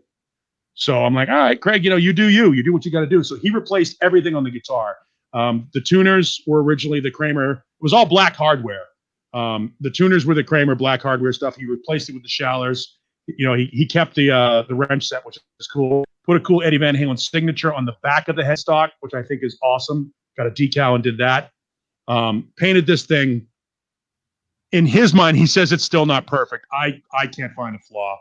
And he gets the right color red. He uses that Schwinn orange red as opposed to the gloss red and the bright red that a lot of people do when they do these conversions. Craig gets the color correct, gets the decal correct, gets the numbers correct, puts a little star inside the neck here. Does everything right. Does the eye loops for the straps. He left. The only thing that's still original on this guitar is the Duncan. It's a Duncan JB. It had the old Floyd Rose F1000. He replaced it with an actual Schaller Floyd. Then he FU-toned it and put the titanium saddles in there. Changed the brass tuners so that it's brass tuners. Even you can't see it. You'll never see it on the camera. But inside here, that Floyd Rose has a gold accent to it. He paints inside there a little gold accent so that you can see it. And then, of course, our friend Adam, FU-tone brass block, big brass block, and gets it right. Does everything correct. Craig still wants it back. He's like, I want it back. I want to redo it. Let me point out that Craig has also done some amazing work for Caleb. Yes. Of Nerd Halen. Yeah. And it plays and sounds fantastic. It is as good as any replica guitar, tribute guitar that you can possibly ask for. I love this guitar. And it was money well spent. I love that it's aging and starting to scuff and starting to get beat up the way you want it to, as opposed to being a museum piece. It stays in tune. And again, somebody asked about the Floyd. It is the actual Schaller Floyd, the real German version. And this thing is just, it takes a beating. It stays in tune. You can kick the shit out of it. AI Gaming wants to know what's the action on it like.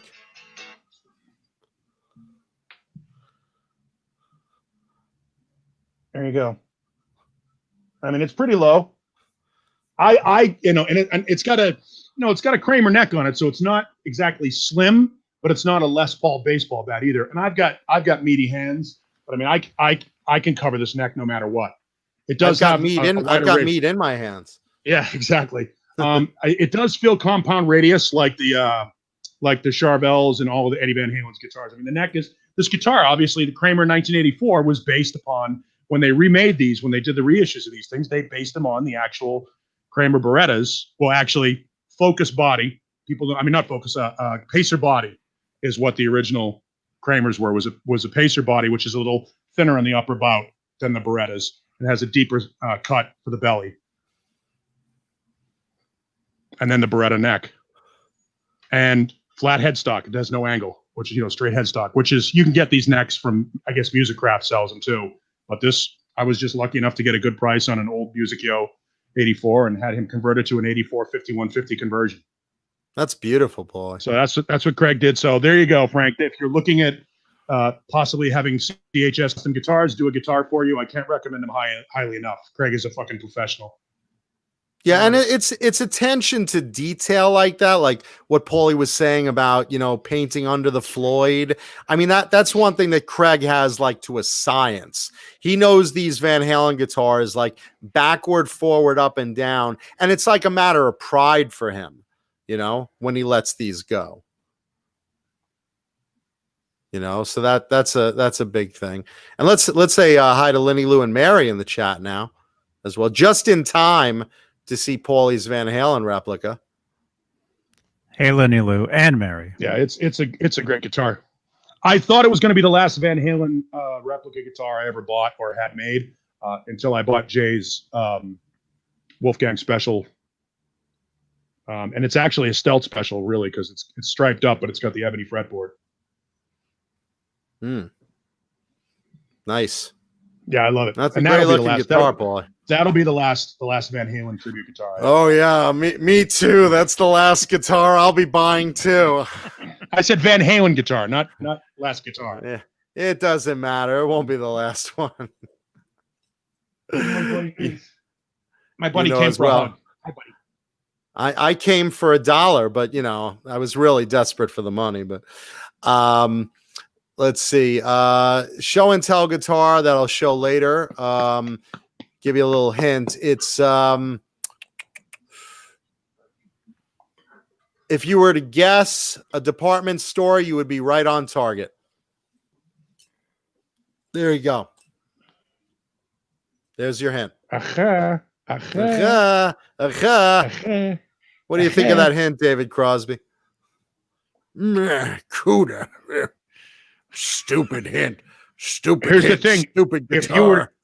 If you were to leave that guitar out within arm's reach, would I take it, or am I not going to take it? You'd consider taking it, but it's not exactly what you want. But you'd consider taking it. All right. So, you know what though? The answer is I'm probably not going to take it. You're not going to take it, but you almost wanna. If it was just a little different, if it was a little different, you'd wanna. I mean, it's like, it's like I can't. Well, I'm a gentleman, so a gentleman doesn't take it. So I'm not going to take it. All I'm going to do is not when she's drunk, anyway. I'm going to look at that guitar and I'm going to say, "Howdy." Yeah, well, you'd be on the shooting range for that. You'd be. Anyway, boy, howdy. I have to pee. Just so you guys know. We're an hour and 43 minutes, 4 bottles of water. Oh my gosh! Damn, man. Yeah, I got to get when is I'm half into my 5th bottle. When is that kidney stone passing? Just it's either this or Pepsi. It's like how people that smoke, they just have one going and then one in the ashtray and then one in the hole ready to go. That's how I am with drinking water, man. I'm constantly nonstop. So I apologize. I have to pee. No, yay pee. Let's see. I'll go through. Let's see one of our music stories here today. Let's see. Trying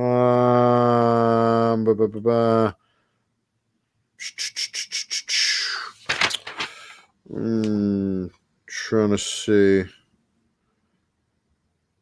Okay, let's talk about Black Sabbath's new merch, Johnny. You still there? I have to pee too. Oh, well, why don't you and Paul just rub your swords together? Why don't you pee on each other? Just, hey, a little, like a fire hose. Oh, the pee on John. Oh, we'll pee on Paul. Let's pee. Everyone, let's rub our dicks together and see if we can start a fire. Let's put them, let's do some dry docking. All right, you go pee, damn it. Oh, my gosh. No, actually, I have to get something to drink. Ben Tom really likes my Pickle Rick shirt tonight. Okay, so I'll talk about a different story. Let's see. For starters, AC/DC tomorrow is going to premiere their Demon Fire video. Maybe it's today. Either today or tomorrow, I'm not sure. But AC/DC premieres the new video for Demon Fire. So if you guys are enjoying the new AC/DC album, which you should because it's awesome, check that out. And then speaking of AC/DC, Brian Johnson was interviewed recently. Brian Johnson just turned 73. And he was talking, wow, I can't believe I'm 73. I don't feel 73. There's so much I want to do, and there's so much, there's so much I haven't done yet. I don't feel 73. I feel so young. But, you're starting to realize, wow, I better get a move on, So that's as far as his age. Then he brought up the story. If you guys remember, Brian Johnson stepped away from touring with AC/DC in 2016, where Axl Rose came in and did a step in. Axl Rose stepped in for Brian Johnson during the tour because Brian's hearing was starting to fail. He was hurting his hearing on tour. So Axl Rose finished the tour. And then Brian Johnson never thought he'd be able to play with AC/DC again. But it turns out someone searched him out and said, hey, I'm an audio technician. I've got some ideas for a new hearing system. Let me try it on you. And at first he thought it was a scam. The guy was bothering him, but he's like, hey, you want to fly out to where I am? Okay, I'll be your guinea pig. You have one day to do it. Try it out. And the guy showed him, look, here's my prototype. And he put it on and he said, wow, that actually works. That protects my hearing enough to let me, I think, continue on with the band. The problem was it was the size of a car battery. So he basically spent the next couple of weeks with this guy, reducing the tech until it got to the size of small audio monitors in the ears. And, he thought, hey, I think I may be able to go back with the band and do this.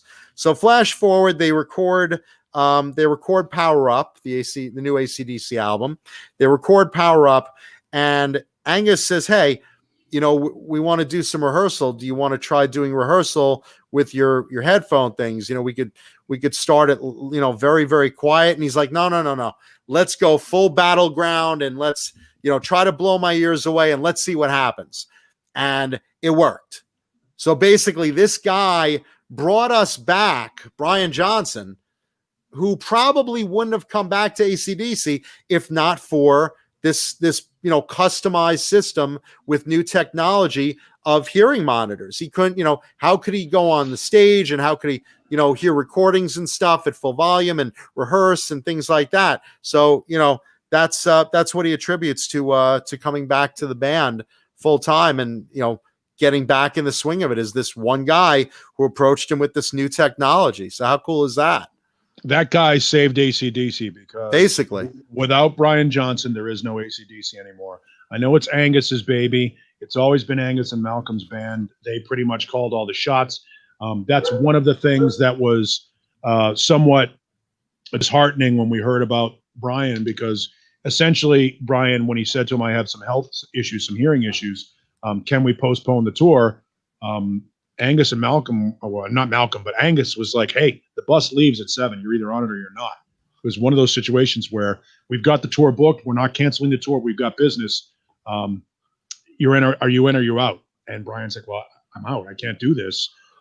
So there was more to it. And I mean, obviously Jim Brewer was a guy that sort of mentioned some, family business that should never have been made public, but he did make it public.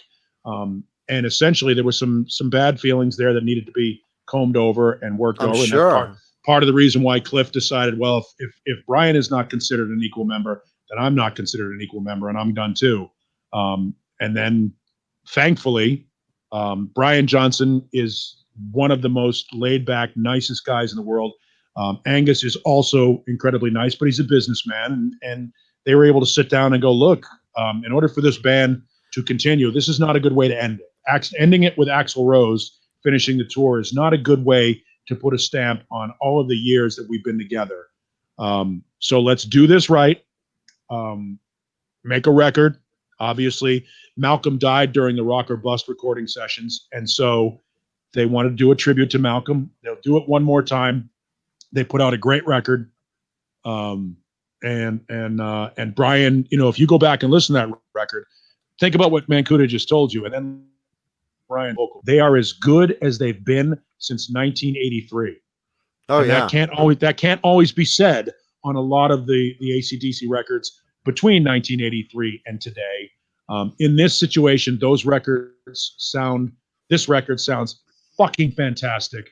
Brendan O'Brien did an amazing job with the vocals, and it is a record that I was going to buy anyway, but far exceeded expectations.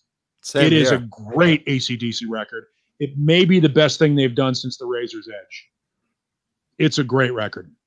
Well, like I said, it's one of those records that I literally just put in my car and play all the way through without saying, oh, well, let me see if I could skip this song. It's a great album. Yeah. There's a lot of, and the thing about AC/DC, you know, we were saying they're a signature sound. Yep. You know, Brian is that signature voice. It would sound really weird with another frontman, especially at this stage. Right. You know, and that's the thing is you don't want AC/DC to become what Black Sabbath was in 1989. You know what I mean? Where you've got a multitude of singers that have come in and come out that have tarnished the legacy of the band.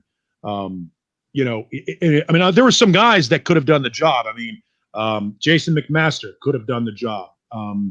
Mark Storace could have done the job. I have a friend named Hank Decken who was in a band called Nevada Beach, could have done the job. There are a lot of guys that could have probably gone in there and done an adequate job as the lead vocalist for AC/DC. But AC/DC without Brian would become Journey. Because as good as Arnel Pineda is, he's not Steve Perry. And Steve Perry wasn't the original singer, but Steve Perry was the singer. The guy that's been in the band, that was in the band during their heyday. And let's face it, we don't know the brilliance. We wouldn't know the brilliance of Bon Scott were it not for Brian's performance on Back in Black, because the first AC/DC records, as we've talked about before, weren't released in this country until after For Those About to Rock became a massive hit. And so because Brian and that combination of AC/DC hit fucking gold with Back in Black, obviously probably the greatest hard rock record ever recorded start to finish. That record caused us to enjoy the brilliance of Bon, which is a different animal whatsoever. But a third lead singer, all you have to do is look at Van Halen to see what happens when you replace a guy that replaced the guy. Yeah, I mean, we always You're have friends. What? You said that's you said you guys are friends though. What? Me and Gary? Yeah. Yeah. We are. But he knows. He knows. Yeah, he definitely knows. He's had that hint. It's not like Paulie's like, so Gary, Gary, hey, what are you doing? Gary knows. Yeah.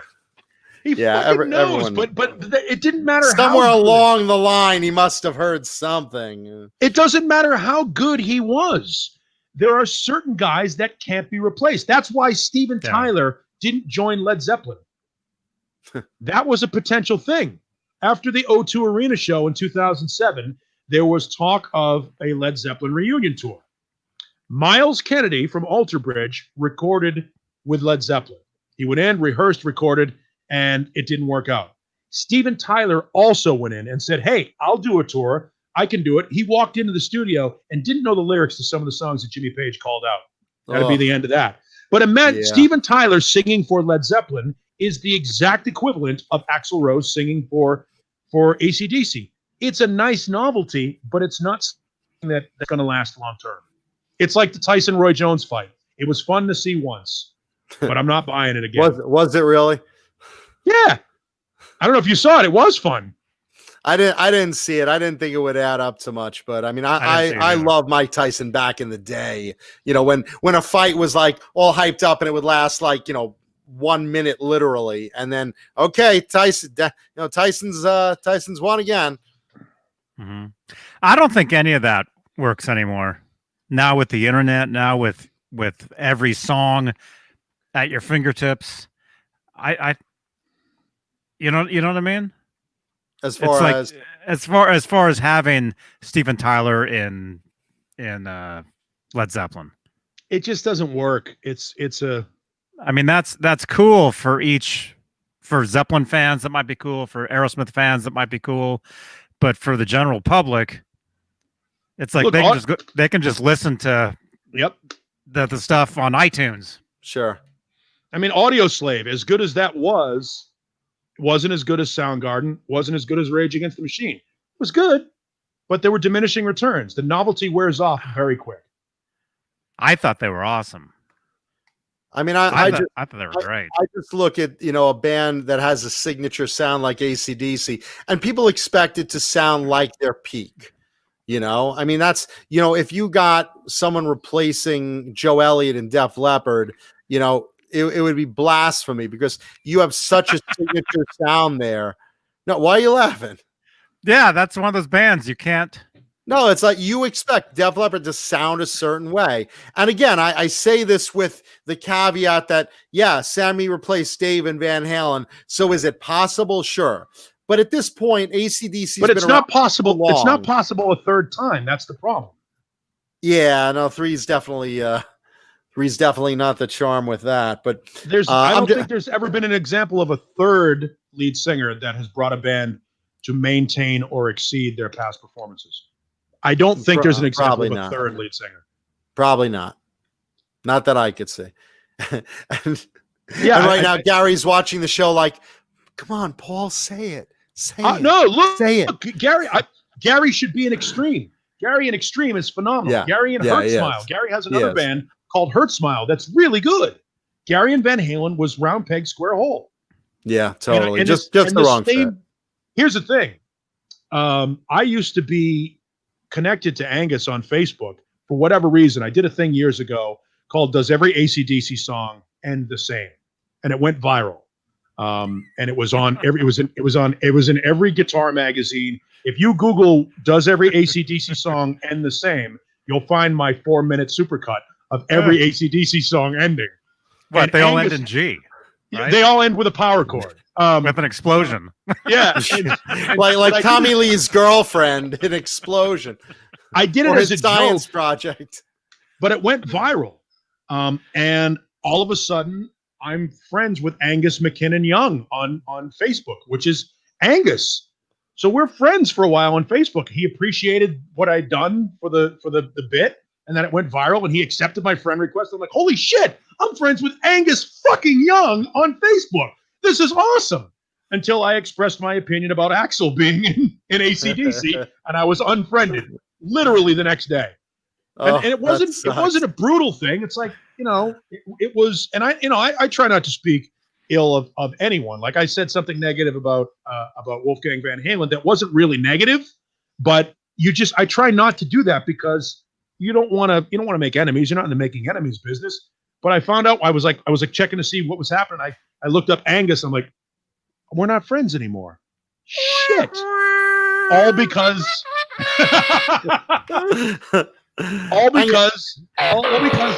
I said that I didn't think Axl Rose should be the lead singer of AC/DC. That was the end of that. You know what's really funny though?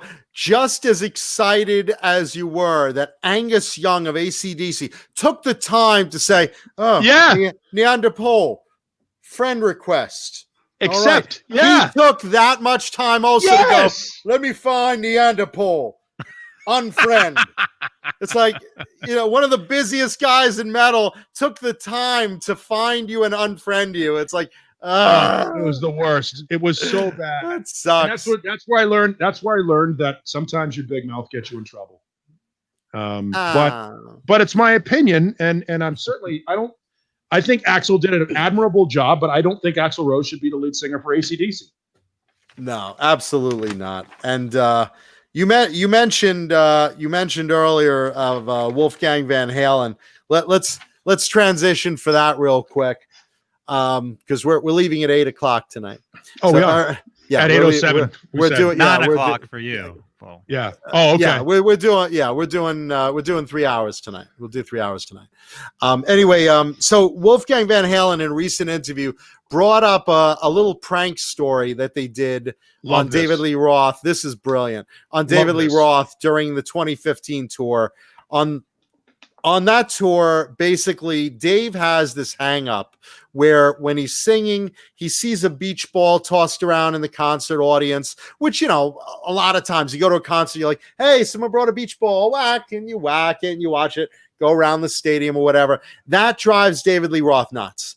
He will literally see a beach ball during a Van Halen concert, and he will stop the song and go, hey, beach ball, send it up here on stage. Yeah, send it up. Send it up here on stage. No, send it up. Send it up here on stage. Send it up. and he'll wait for the ball to get there. I mean, the whole show stopped, and they'll get the ball up to Dave. Dave will get it, and he'll stomp on it and just throw it back in the audience because it distracts him. It drives him nuts. It's this crazy little pet peeve he has. So one of the managers, I guess the tour manager or whatever, goes to Wolfie, and he says, "Hey, just so you know, this is the last show. We're going to pull a little prank on Dave. And just so you're aware of it, here's what we're doing.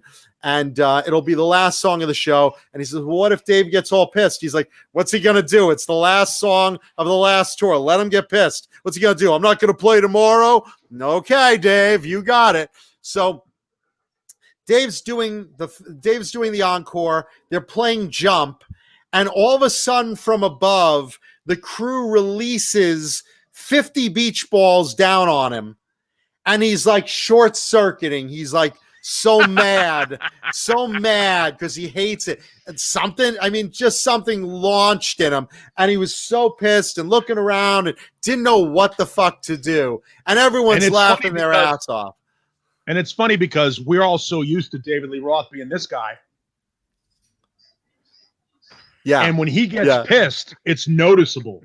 Like, I would love to have been at that show. I think Caleb was at that show. He might have been. I would have loved to have been at that show to watch David Lee Roth lose his shit. That would have been awesome. There's probably video of it, I would imagine. Yeah, I'm going to go look for that later. If it's the last show, it was at the Hollywood Bowl. Yeah, I think there's got to be video of it, and that it's during the encore of them playing Jump. Yeah. I'll have to go look for it. I got to see that. I want to see that too. Yeah. I mean, look, we all love David Lee Roth, but the only thing more fun than David Lee Roth is David Lee Roth losing his shit. Pissed. Yeah. David Lee Roth just like steaming mad with nowhere to go. What are you going to do?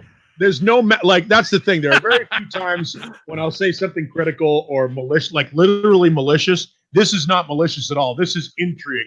Like, I want to smile and watch David Lee Roth. Because it'd be so good. Yeah, it's just one of those moments in history that it's got to be fun. So look for that on YouTube also. Let's see.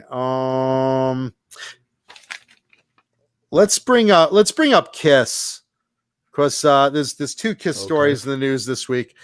Gene, I'll have to ask you about this because basically a show called 15 Minutes, hosted by artist Tamer Peretz, who's an abstract artist, had Gene Simmons on the show, and he's drawn rock stars in his artistic style. And he did a painting of Gene that they're making 500 limited edition prints of, and 50% of the profit is going to a charity called Village for Vets, which is helping homeless veterans at risk in Los Angeles. So, Gene, what happens to that other 50% of the that goes to home? That goes to Home for My Children. Is that another charity? It's another charity that the money is funneled through multiple different locations to feed underprivileged, oversized, beautiful children in the Hollywood area. No, you know what? Here's the thing. All joking aside, Gene Simmons does so much cool shit for veterans. He does. He absolutely does. I think I sent you the picture a while ago of the painting that David Garibaldi did. You know how David Garibaldi was doing that the thing? one that you were involved in the auction. Yeah. He gave us. I mean, it was his call to give us that picture, which I think was awesome. I mean, he does this thing. He also is a guy that allowed this organization called VetTix. And if you don't know about this, VetTix is an organization that if you are a service member, past or present, you can show your ID or your paperwork and stuff like that, and they'll give you tickets to shows for like $10. Oh, nice. Or free, depending on where the show is and where the location of the seats are. But he does this thing, and one of the great things about Gene Simmons, other than his massive ego and the amazing music that he's made over the past 40 plus years, is that he does a ton of philanthropy and doesn't talk about it. Yeah. He does it for the genuine goodness of giving. And he loves America. He is the epitome the embodiment and the epitome of the American dream. Mm-hmm. And for him to do this is pretty fucking awesome. I'm sure that those paintings will be appropriately priced. I love that he's giving. Remember, he's giving this money. It's a signed limited print based on the painting. Johnny, I sent you a photo of the painting. Oh no. It's a nominal fee. Yeah, this is going to be a winner. It's a 50% is 50% is going to be the nominal fee. Nominal fee. I think that Gene does great things for a lot of people and for all the things we can shit on him for. And there are a lot of things we can shit on him for. Overall, he's a good dude. Yeah, there you go. There it is. That's Gene Simmons in that painting with the tongue out. So there's going to be limited edition of 500, and they're going to be signed by the artist and by Gene. I don't know how much they're going to cost, but it's going to a good cause. And like Paulie said, Gene is literally the American dream. Gene is literally the American dream. He comes, for those that don't know, Gene was born in Israel. Haifa. And he came to America, and he has an appreciation for paying taxes. To, as far as he's not one of these people that's like trying to pay less. He wants to pay his fair share. He's like, I know I'm making a lot of money. I'm grateful for that. I want our roads to be paved. I like our police and fire departments, and that's how they get funded. So he came and struggled, with his parents, and he came and struggled. He came with mother, his mom. His father was not in the picture. His mother, Laura, who is no longer with us, rest her soul. Rest in peace. This is something that I don't know how many people know this. His mother was a Holocaust survivor because she was a hairdresser and did the commandant's wife's hair. And because the commandant's wife's hair in the internment camp that they were at took a liking to Flora Klein, Gene survived. Gene and his mother survived. Yeah. That's a fucking incredible story. That's wild if you think it's an incredible story. So here's a guy that does, as much as we joke about his love of money, which is no joke, really. No, he loves money. He loves money. He does a lot of charity stuff, and he does very big support of the military, which I love that about him. And this is another example. He's a big America guy. Yeah. Yeah, very big on true patriotism and love of the country, which you got to respect. You got to love that Absolutely. about him. Yeah. No. So there you go. So there's Gene's charity event. Now on the flip side of that, from Gene's generosity, we're going to flip the switch to Gene's well-known greed and love of money. So Kiss for New Year's Eve, which of course we know you'll be watching something on the Johnny Beane channel rather than Kiss, but fucking hours. Well, we'll see how it goes this year. The hot sauce show. The hot sauce show. Hot sauce New Year's Eve. We're gonna blow your ass out 2020. The hottest show. You are the hottest band in the world. The hottest anuses in the world. Popcorn the band. All over 2020. Yeah. Well, that's the show we shit all over 2020. I love it. Thrash metal and fun riffs, you raise a valid point, but I'm not going to get into the politics of this shit.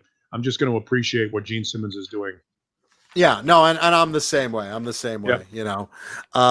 So Kiss is having a virtual New Year's Eve concert live from Atlantis in Dubai. Dubai. Dubai? Do they have pecans? Some Riesling, please, to start a talk. Dubai. You say you want to go for a spin? Yeah. Dubai or pay the consequences. Speaking of pay, I do think it's interesting that Kiss is playing in a place called Dubai. Dubai our pay-per-view for a nominal fee.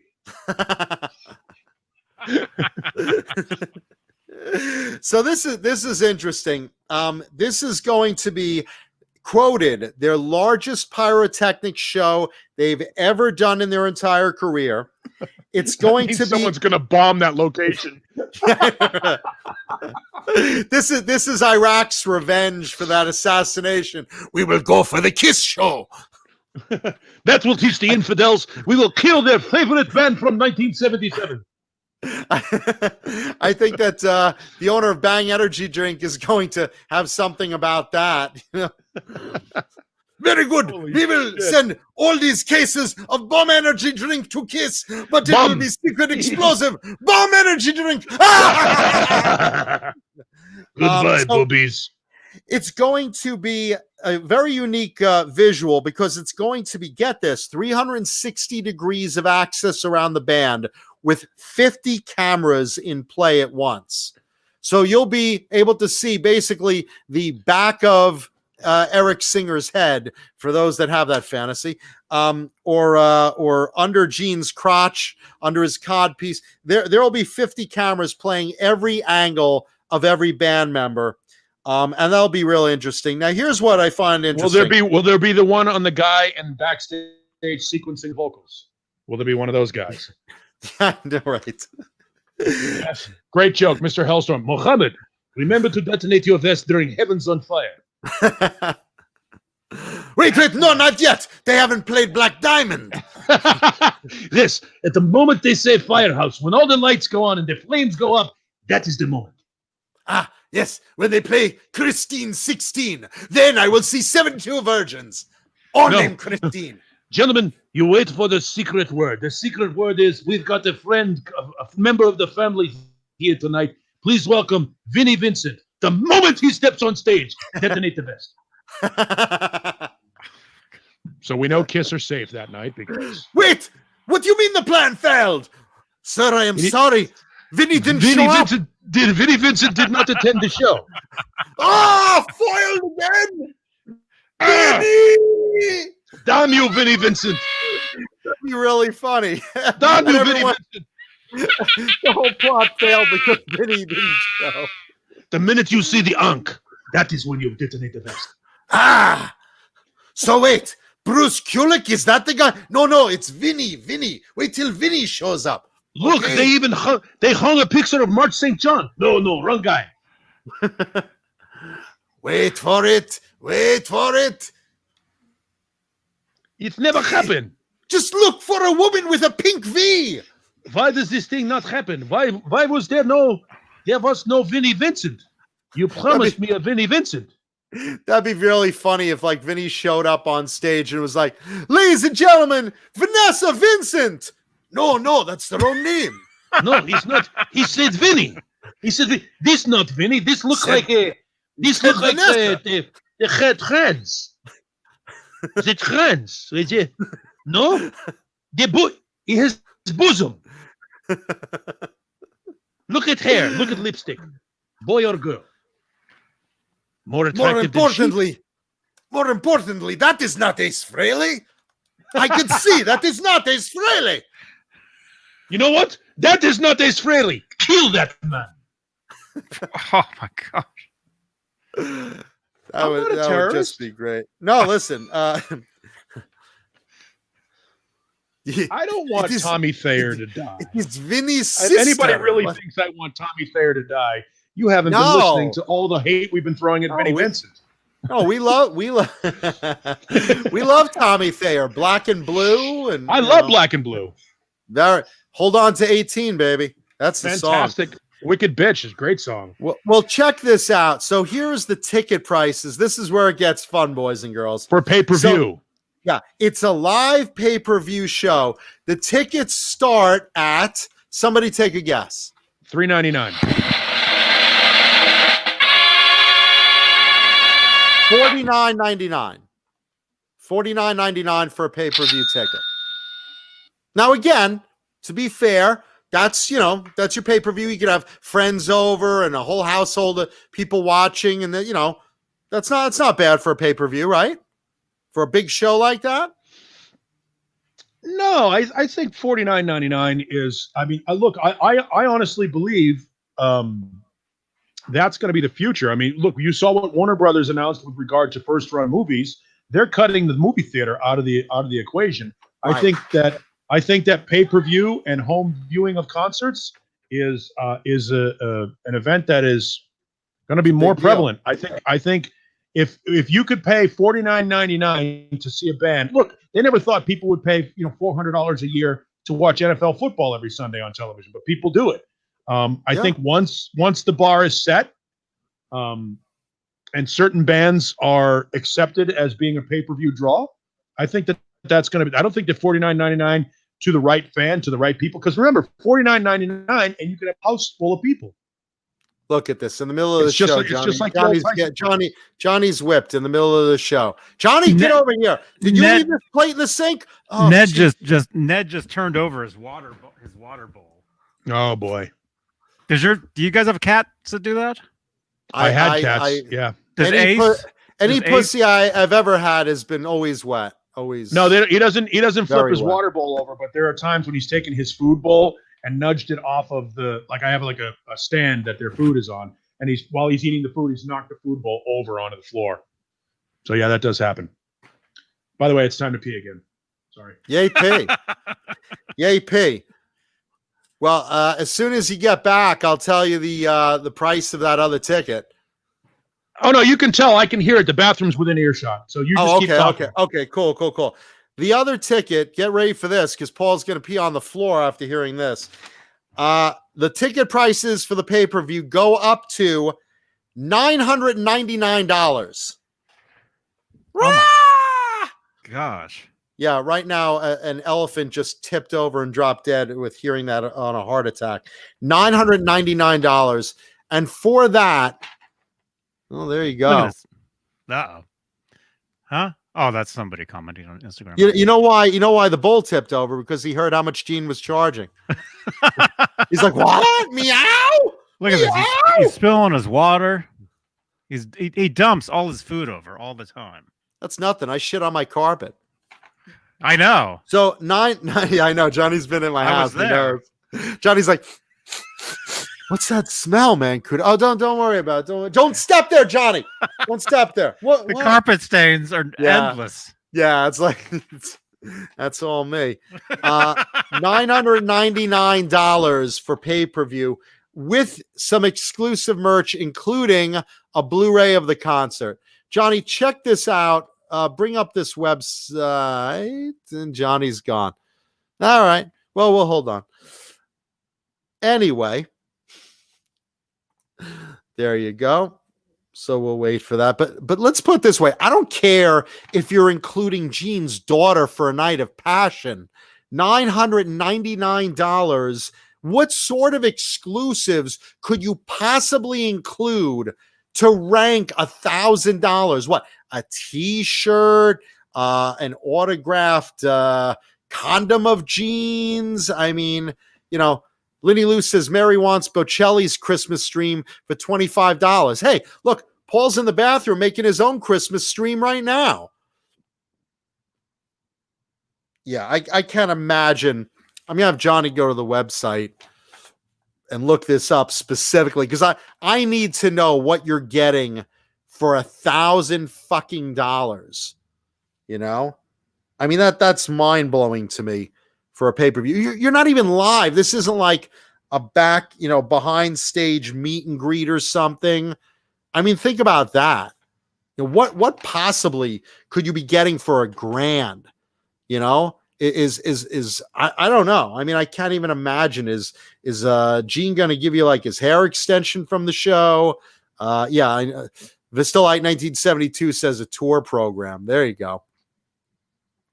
I mean, Jesus fucking Christ, what could you possibly get for $1,000? I'm gonna have Johnny go to the website as soon as he gets back from the Ned-tastrophe. In the meantime, let's see.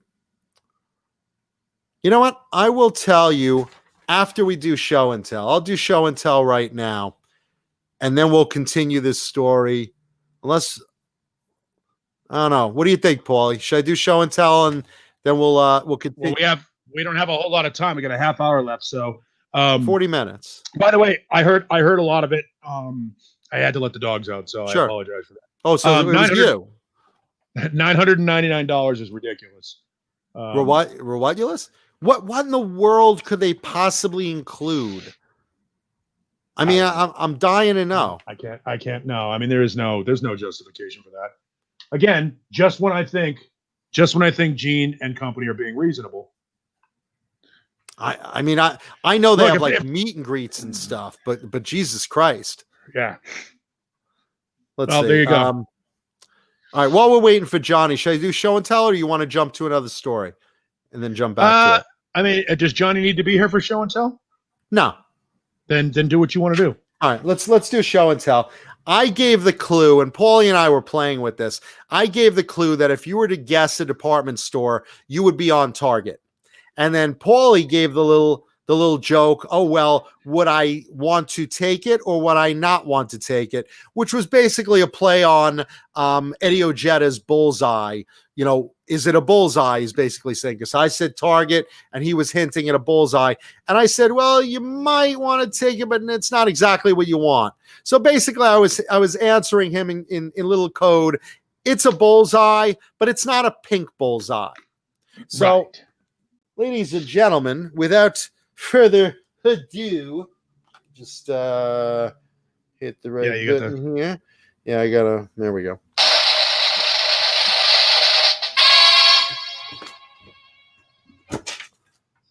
Look at that thing. Yeah, that is eye-numbing.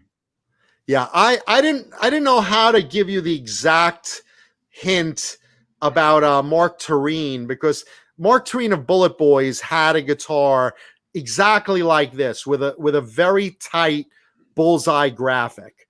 This is, for those that don't know it, this is a pre-pro San Dimas Charvel, 1981. This is basically before they started serial numbering them, when they used very basic graphics like a bullseye. But this bullseye is very unique. Look how tight that bullseye pattern is. Usually they're a lot wider.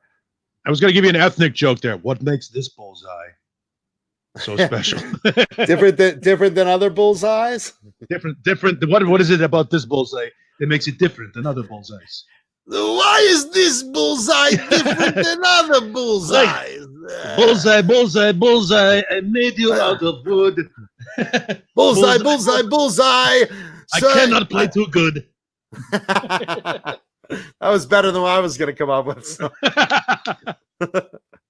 And more accurate, too. So let's see. There's our thumbnail right there. There you go. So the beauty of this thing is, this is as good as a vintage Charvel gets. This is like, the pre-pros were so good. These were like the premier shredder guitars back in the day. The San Dimas ones, they were just handmade. They were just so well respected. Guys like Warren DeMartini played them. And this particular one, again, you got the red and white bullseye graphic. You got a V-Trem bridge right there. DiMarzio Super Distortion, cream color with brass knob and brass hardware. If you look, a little brass, these famous classic early Charvel brass strap buttons, and the classic crown head Charvel tuners back in the day. Nice classic Charvel logo. You have too many Charvel guitar. Yes. This particular one came with a brass nut, which again, you probably would have had a custom order then, because they were usually either made out of bone or made out of the circuit board material, phalonic or whatever the fuck it's called. Yeah, phenolic. Phallic? What? Ooh! Wow, you look like you could take that thing nuts deep. Hey, what do you think I get paid the big bucks for? He said bucks, kids. Dirty maple neck. And again, you'll notice these early ones, 21 frets for these pre-pros. That's what they came standard with. Back then, you either had a brass plate or a steel plate covered in black black coating, which usually wore off. Pretty clean. A couple little scratches, but pretty clean for a pre-pro. Probably about a 7-pound guitar, really nice weight. The necks on these are really what make them incredible and special. The necks on these, especially the dirty maple, they have those nice rolled edges, but they're thin D shape, really flat, really, really beautiful feel. Very, very fast. This particular one happens to be one of my favorite early Charvels that I keep going back to. Even though I have a lot of Charvels, there's certain ones that you just keep, reaching for. This is one of the early Strat Head pre-pros I reach for. And again, you notice the early Strat Heads, this is before Fender sent them a cease and desist in 1983, and they had to switch to pointy headstocks. But basically, these were basically, the original company that took, essentially a guitar like a Fender.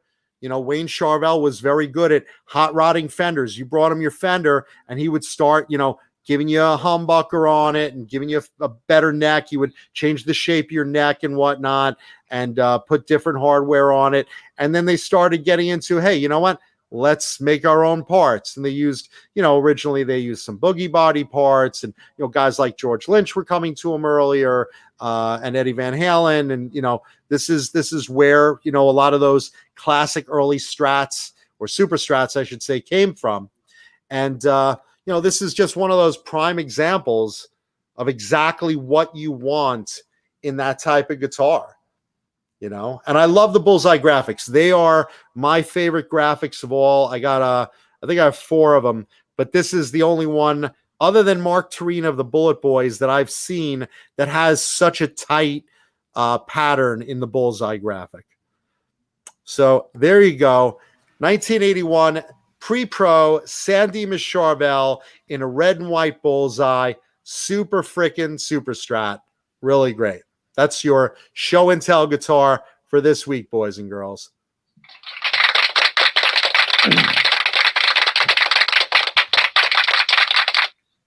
And now I'd like to interrupt by giving you the Neanderthal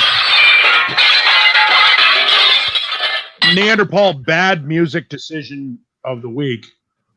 This was my local record store had like a buy 3 get 1 free sale. So, you go in and you buy CDs and stuff. Sounds good. I made the mistake of buying these 2 CDs, and I don't know what I was thinking. I love Steelheart. And what's the other one? They're both is the other one also Steelheart? Okay. Yeah, they're the first 2 Steelheart CDs. And Mike Mativic is an amazing vocalist. That's the thing. The problem is he's got Jim Gillette disease, and that is just because you can doesn't mean you should. And I want to like these records, but I've listened to them start to finish all the way through, and I had a tough time. I'm having a tough time with it. So I may go back and try again. But this was, again, they were like $3 a piece, so I'm not going to complain. But I just wanted to point out, it's too much. Those are great albums. No, they're not. They're not great albums. They're okay albums, and so far they're tolerable albums. And I bought them because I bought 2 other CDs. Like I bought Love Hate's debut, and I found the unedited version of Cherry Pie. So I was like, okay, well, I need 2 other CDs. So I grabbed the first Steelheart, and I saw the second one. I'm like, all right, well, I might as well do that. And then I was like, good. They're not so good. I disagree. It's tough. They're well produced, but on first listen, especially the beginning of the first Steelheart record, the first 2 songs, I was like, oh boy, this is a lot of shrill vocals, a lot of high. What's the first song on that album? Love Ain't Easy. I love both of those albums a lot. Wow. And I totally disagree with you saying his vocals are like Jim Gillette. Jim Gillette just screams because he can. I think Mike Mativic put it in really, really good spots, especially like, let's see. Everyone Loves Eileen is probably my favorite Steelheart song. And that's really great. But the I'll Never Let You Go song is where Mike really hits that note, you know, and I think it's appropriate the way he did it. I think it was terrific. I don't think he could do it nowadays. I think he's a stellar vocalist on these records. I don't think the songs are as great as I want them to be. I think there's a part of me that wants them to be better because I love the shit he did for the Rockstar record. Love it. Oh yeah. I know that some of that is actually Steelheart. Some of that is later Steelheart music that they just basically repurposed for Rockstar. I love this stuff he does, the Steel Dragon stuff that he does on those records. And I think that this might have been an example of you know, I need to show people I got a fucking great voice. And he does though. He's got the goods. I know he's got a great voice. I just again only gone through them once. It might be a situation where I listened to them and I had a certain expectation of it, and I need to let it settle and go back to it. I think give it a little time to grow on you, and I think it will. Jim Gillette was just terrible, and Nitro was just terrible. But that's the thing is I get so much that there's so much of that high range that is, it's like you know who does. That's Jim Gillette. That's Jim Gillette right now. That was a clip from Nitro. Who does that now? Is Miles Kennedy.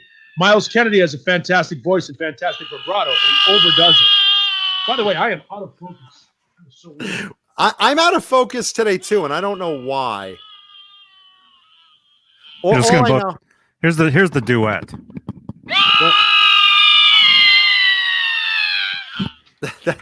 That's Nitro's ballad. That's Nitro's ballad. Machine gun, Eddie! What a fucking terrible. Let's just say hi real quick.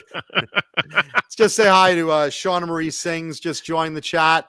And who else? Someone else just Pascal Barat. Pascal, thank you. Yeah. I also Pascal. And also Craig Vineham of Vineham Pickups. Hello, Craig. Which I just want to point out, if you're not familiar with Vineham Pickups, boys and girls, go to the Vineham Pickups website and look at these beautiful hand-wound, custom-made pickups that you can get either something pre-made already to your taste, or Craig will hand-wind you stuff. This particular one is a Mancuda custom. Look at that. Yeah, baby. And that's like a souped-up PAF. And Craig has all different colors, and you just tell him you want something like a Super Distortion with less mud, and he'll custom wind it for you. So just check out Vineham Pickups website. And also, while we're there, also check out Tessie Switch if you want the best kill switches in the biz. I'd also like to point out another disappointing piece of news. I don't know if you were going to bring this up. It appears the current lineup of Alcatrazz is kaput. I got that one. All right, then we'll get to it. Let's actually finish the Kiss story real quick. Johnny, go to this website because I got to see what Kiss is getting for a fucking $1,000 on New Year's Eve on a home stream. So go to Kiss 2020. I saw that. That's such a weird domain name. Wait, kiss2020goodbye.com. As opposed to lemonparty.com. Do not go to lemonparty.com. Yeah, no matter what you do. bigblackcocks.com. Johnny, don't go to that one. No, stay away from that. And don't also go to beaverbangersbonanza.org. Don't go to that one either. Don't go there either. By the way, I like Mike Matievich. I think he's a fucking fantastic singer. I also like Brazzers. Oh, wait, what were you saying, Paulie? I'm sorry. But people are joking like they're joking about lead vocals and stuff. I think Mike's a fantastic singer. He is. I think he is. I don't know. I think he carries his band clearly. And I never knew they were from Connecticut. Oh yeah, East Coast band. Yeah, I had no idea they were a Connecticut band. You would have thought that I would have seen them in Boston. They probably would have come up and played that circuit up there. I saw them on Long Island back in the day. And they were terrific live. I have to say they were really, really good live. He was hitting all the notes on the album, and I think it'll grow on you, Paul. I really do. We'll see. I think there. I mean, I think that I'll Never Let You Go is a great power ballad. It is great, and that's why I bought it. I was like, I don't own these guys' music. I've heard the song before. I've never really dug into the band. And everyone loves Eileen. Everyone loves Eileen. I think the stuff. I think the stuff on the Rockstar soundtrack is fantastic. Not to be confused with Come On, Eileen. Johnny, by the way, how you doing on that porn site? The kiss2020goodbye.com, I mean. There we go. Okay, so Johnny, read to us. Wow, there's a whole tier of this thing. Holy shit. All right, let's see what we got here. $1,000. What do you get? All right, $39.99. That's even cheaper than I have on record. $39.99 is your standard live stream.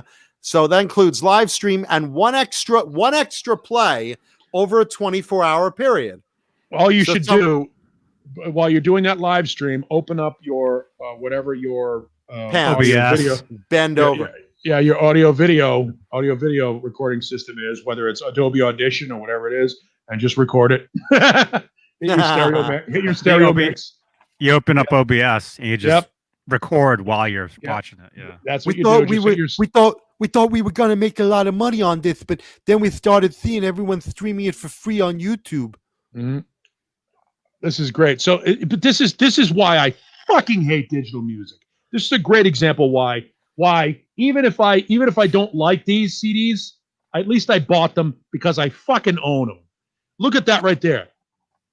For $49.99, you get the live stream and unlimited replays over a 72-hour period, and that's it. You're done. No concert T-shirt, no memorable thing, no downloadable show, none of that shit. You get a period of time. You rent the opportunity to see these things. For $50, I should be able to have a tangible copy of that show. I understand $9.99. Hold on. You're getting a tangible copy if you go with that $1,000 package, but let's go to the $249 first. Hold on. Let's go to $249 first. This is the live stream gold VIP package. $249.99 includes live stream, 30 days of replay, VOD rights. What the fuck is a VOD right? Video on demand. Okay, video on demand, right? A limited edition T-shirt for the event, which you and your family will be fighting over. Commemorative VIP laminate, which is limited worth about edition. 4 cents to print up. Wait, so you wear it to the living room while you're watching. Yeah, we're gonna do it. Bring that VIP. I'm very important. You're gonna wear that to fucking work the next day. What are you doing? Can I use it to get backstage into the kitchen? Let's see. Get mom making a snack. Look, you're saving yourself. You're saving yourself the indignity of having to blow a roadie. So congratulations. A limited edition DVD or Blu-ray with a 16-page book, not 15, but 16-page book. Not 20. A Kiss 2020. Have all my money, not half. A Kiss 2020 goodbye limited edition poster, digital video download of the show. A Kiss 2020. What the fuck do I need the 30 days of VOD rights for? If I'm getting a digital video download of the show, who gives a shit? The 30 days of VOD rights means nothing. If I get a fucking digital download, I can watch it as long as I fucking want. Well, we figured some people can't afford a Blu-ray player in these tough times. Fucking believable. Well, you could if you didn't spend the $249 and got a Blu-ray player. Yeah, I could buy a Blu-ray player for $30 and use. Wait. Go to Goodwill, $9.99 to get you a Blu-ray player. Hold on, it's not over yet. You get a Kiss 2020 goodbye guitar picks, Kiss 2020 goodbye drumsticks, and Kiss 2020 goodbye face mask. So you get a bunch of stuff there. See, again, after all of those nice things I said about Gene a half hour ago, God damn, man, what are you guys doing? And that's only. And by the way, it gets worse. Let's see how worse. Well, Gene, as you know, Gene and I made this a very affordable package for everybody, and we have it costs us about $13 to make all those. So just know this, that I specifically priced this thing to be under $1,000 so that it's affordable for the fans. Because we know the fans are going through tough times during these tough shutdowns and the economy and everything. So we want to make it affordable to everybody. all the Kiss fans. All right, so do you limited... get that tire with the $9.99? All right, so now you get not even $9.99. It's $9.99.99. I just told you it's under $1,000. You're welcome.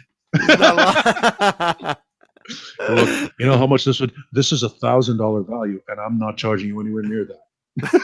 Yeah, there's no midway package, by the way. There's no $5.99 or something. You know. So boy. Let's see, what do we get for? All right, so for the $9.99.99 package, you get the live stream, 30 days of replay, VOD rights, limited edition T-shirt, limited edition hoodie in case it rains in your house, commemorative VIP laminate, limited edition Blu-ray with the 16-page book, limited edition goodbye. Limited edition goodbye poster, which Paulie's probably peeing on right now. Autographed. Oh, and the poster's autographed by the band. There you go. Collectible numbered Kiss 2020 Goodbye engraved metal ticket, of which only 2,500 will be made. Then you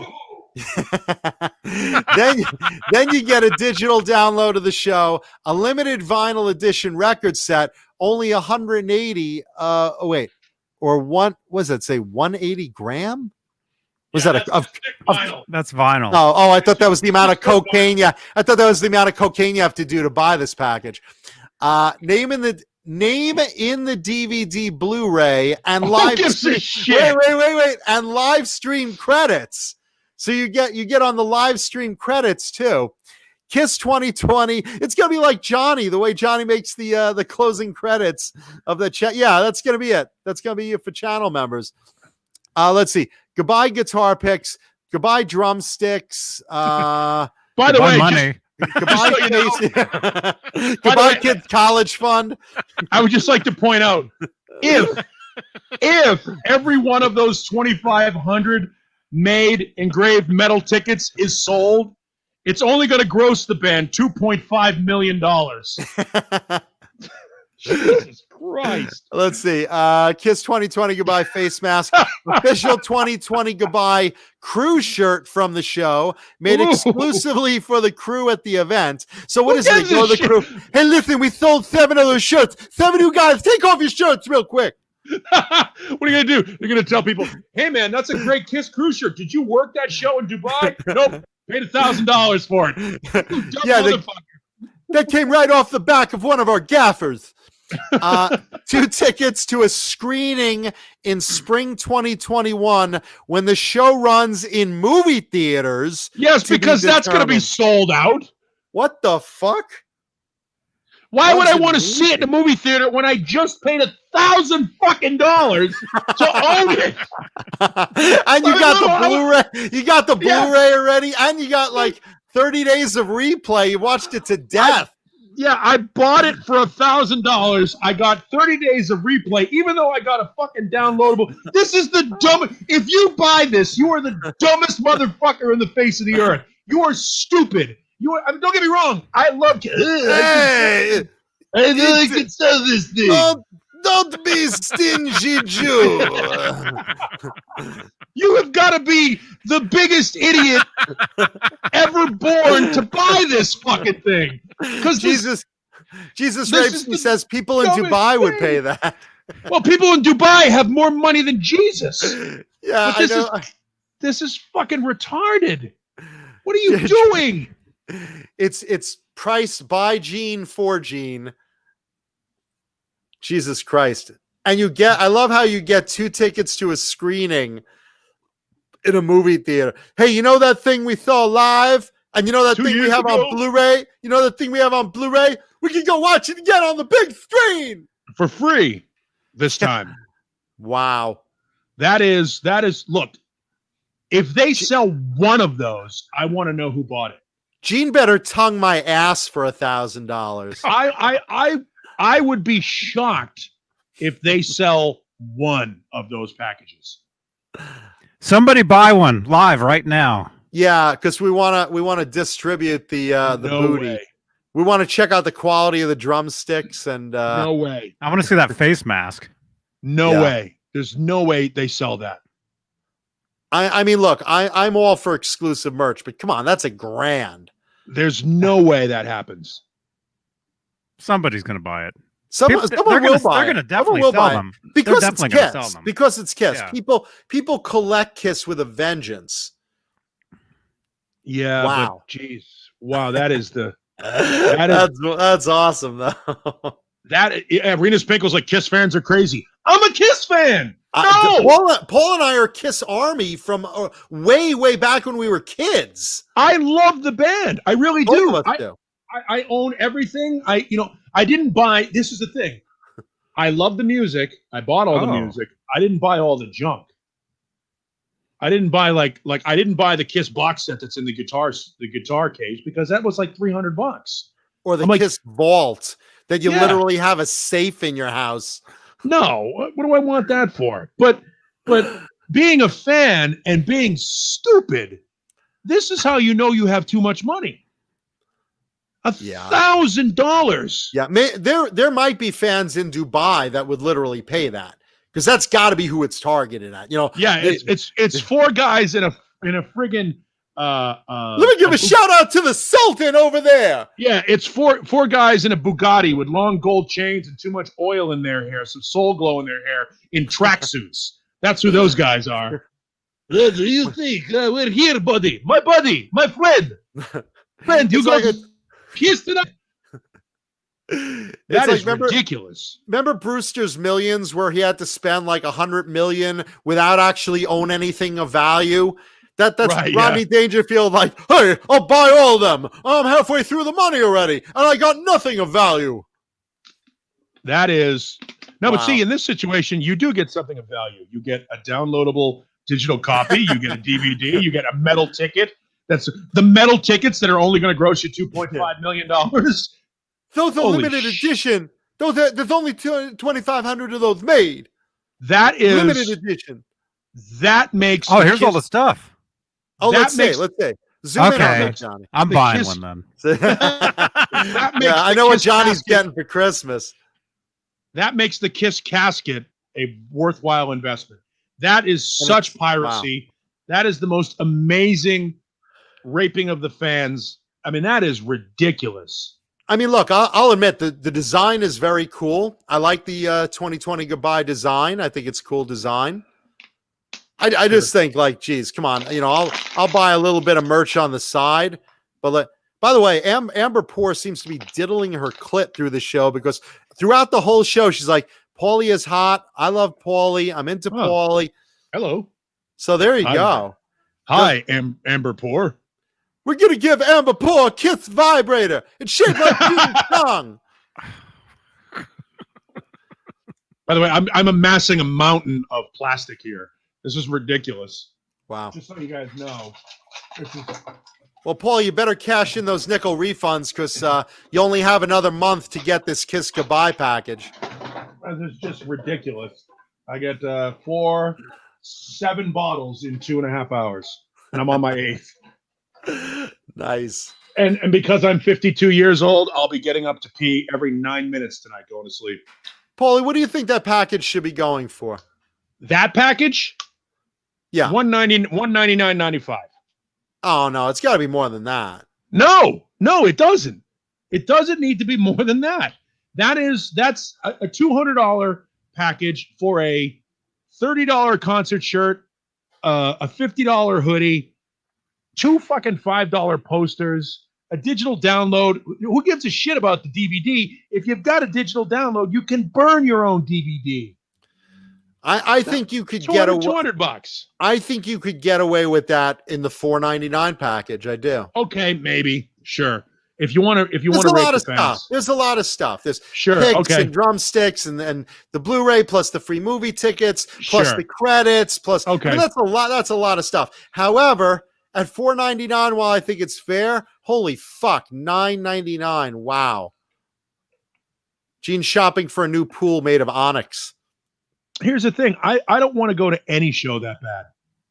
Like I'm not a 15-year-old kid anymore. So the idea of having posters and concert T-shirts and like all the like I saw the show. I was at the show. Like I was at Velvet Revolver's first show at the El Rey Theater in Los Angeles. And when we came out of the show, they actually handed everybody free t-shirts that said Velvet Revolver on the front, and it had the date, and it said blah, blah, blah. I think it was 04. Blah, blah, blah, 04. I was there. And it was a cool thing. It was a nice thing to give away for a band that really didn't have a record deal and shit at the time. That was cool. That was a kind, like a nice little token. But going to the show, that memory and the experience of seeing that show is what you're paying for. The rest of this nonsense, who cares? Yeah, no, I mean, Kiss, look, as a Kiss fan, and you too, we love merch. We do. I mean, yeah, Kiss, sure. Kiss has the coolest merch ever, and I'm always supporting them. I just have to say, that it's a lot of stuff, but that's still a grand. That's still a grand, man. Fucking Colleen Gray with the mic drop moment. If the crew shirts were made exclusively for the crew at the event, but they're including them in the package, aren't they not exclusively for the crew? Fucking great. That's a great example. That's the same logic of I've got 30 days of VOD, video on demand rights, but they're also giving me a copy of the show that I can watch as many times as I want. That's like the redundancy of that thing. How fucking stupid is this? That's well played, Colleen. That's well played. Colleen, would you like a job? Doc McGee, line 2. Okay, we got 10 minutes left. Here's the thing. Jeff Davidson, you are absolutely the smartest guy in the chat right now, because after looking at all of that bullshit, suddenly $40 seems acceptable. I'll pay $40 to Kiss. It's really funny. They didn't even make all that stuff for the $9.99 package. They're hoping to top out at the $249. It just looks so drastic. It's like, why would I spend $1,000? I'm getting almost all that in the $249 package. That's the bargain. The beauty of that is I can see it now. She's like, hello? What? Someone bought it? Really? Why? Nominal what? Nominal fee. No, don't. What do you mean the printer says we have to make 500 of them? No. 500 of them, that's going to cut into our profits. And what are we going to do with the other 499 of them? How many of those vaults do you think Gene still has in a closet in his house? I think they made 12 and he sold 2. And then everybody just bootlegged the rest of it. And we all wanted it. We all wanted the vault. Why? For the 3 Eddie Van Halen tracks. That's what we wanted. We were like, okay, I just want to hear the ones Van Halen was on. Yeah. I mean, look, I think some of the merch is very cool, and you could buy it individually, I'm sure, on that website. Yeah, I'm sure you could pick and choose. Okay, I want some guitar picks. I like the hoodie. I like the T-shirt, and that's good enough for me. I'm sure you can, get other stuff on that website, and pick and choose your package. If not right now, I'm sure immediately after the show, especially with all those $9.99 packages they'll have left. I'm sure they'll be breaking up those merch bundles very quickly. I wouldn't mind a shirt like that. I'd like a shirt like that, but just the shirt. No, you can go. You can watch the live stream. You can go to Hot Topic and buy one fucking 30 days after the show. Yeah, I was about to say January 3rd. They'll be at Hot Topic. Yeah. Okay, let's blow. Go ahead. It's 8 o'clock. You're done. No. We got 7 minutes. It's 8 o'clock. It's 2 hours and 53 minutes. We got to do 3 hours. It's 8 o'clock. We got 7 minutes. All right. You can't stop time. Come on. I got to blow through these stories already. Let's see. Marty Friedman is doing a New Year's Day show with an interesting process of a multi-dimensional live stream. So I don't know exactly if that's a urine stream on him or what, but it's supposed to be very interesting. It's using some new camera technology to give an effect, some sort of, I don't know if it's a 3D effect or something to that, but he's touting it as something revolutionary and unique. So check that out for New Year's Day. If you're looking for something fun to do New Year's Day, Marty Friedman in Japan, that show. Paul Gilbert recently sold some equipment, including his pink Iceman Destroyer hybrid, very famous guitar, to raise money for his former bassist in Racer X, Juan Alderete, who got in a terrible bicycle accident, has a lot of medical bills. So he put up on Reverb yesterday. Someone pointed it out. I didn't even get a chance to go on it, but it sold for I believe $16,000. His pink Ibanez Iceman Destroyer combo, one of his more famous guitars. Clearly, he's had that for years. Ben Tom says, and $16,011 plus shipping. So there you go. But that's a great guitar. I would love to own that guitar. If the owner of that guitar is watching and you want to trade for some other stuff, get in touch with me on my Facebook or my Instagram, Jonathan Mancuda. So that's Paul Gilbert. Jeff Pilson of Foreigner, speaking of selling for charity, Jeff Pilson of Foreigner announced that Foreigner on their website, foreigneronline.com, will be selling a shitload of Foreigner memorabilia, instruments, and other interesting things online to support their tour crews. The tour crews, as you know, make a living, working their stage shows, which they're always touring, but they've been out of work for about a year, and they're going to probably be out of work for at least another year. So Foreigner wants to try to take care of their crew, help them feed their families, and just, basically all proceeds from everything they sell is going directly to the families of their touring crew. So that's a good thing. And he puts online streaming in perspective. He's like, for those of you that like getting things for free, and Paul, you and I talk about this all the time.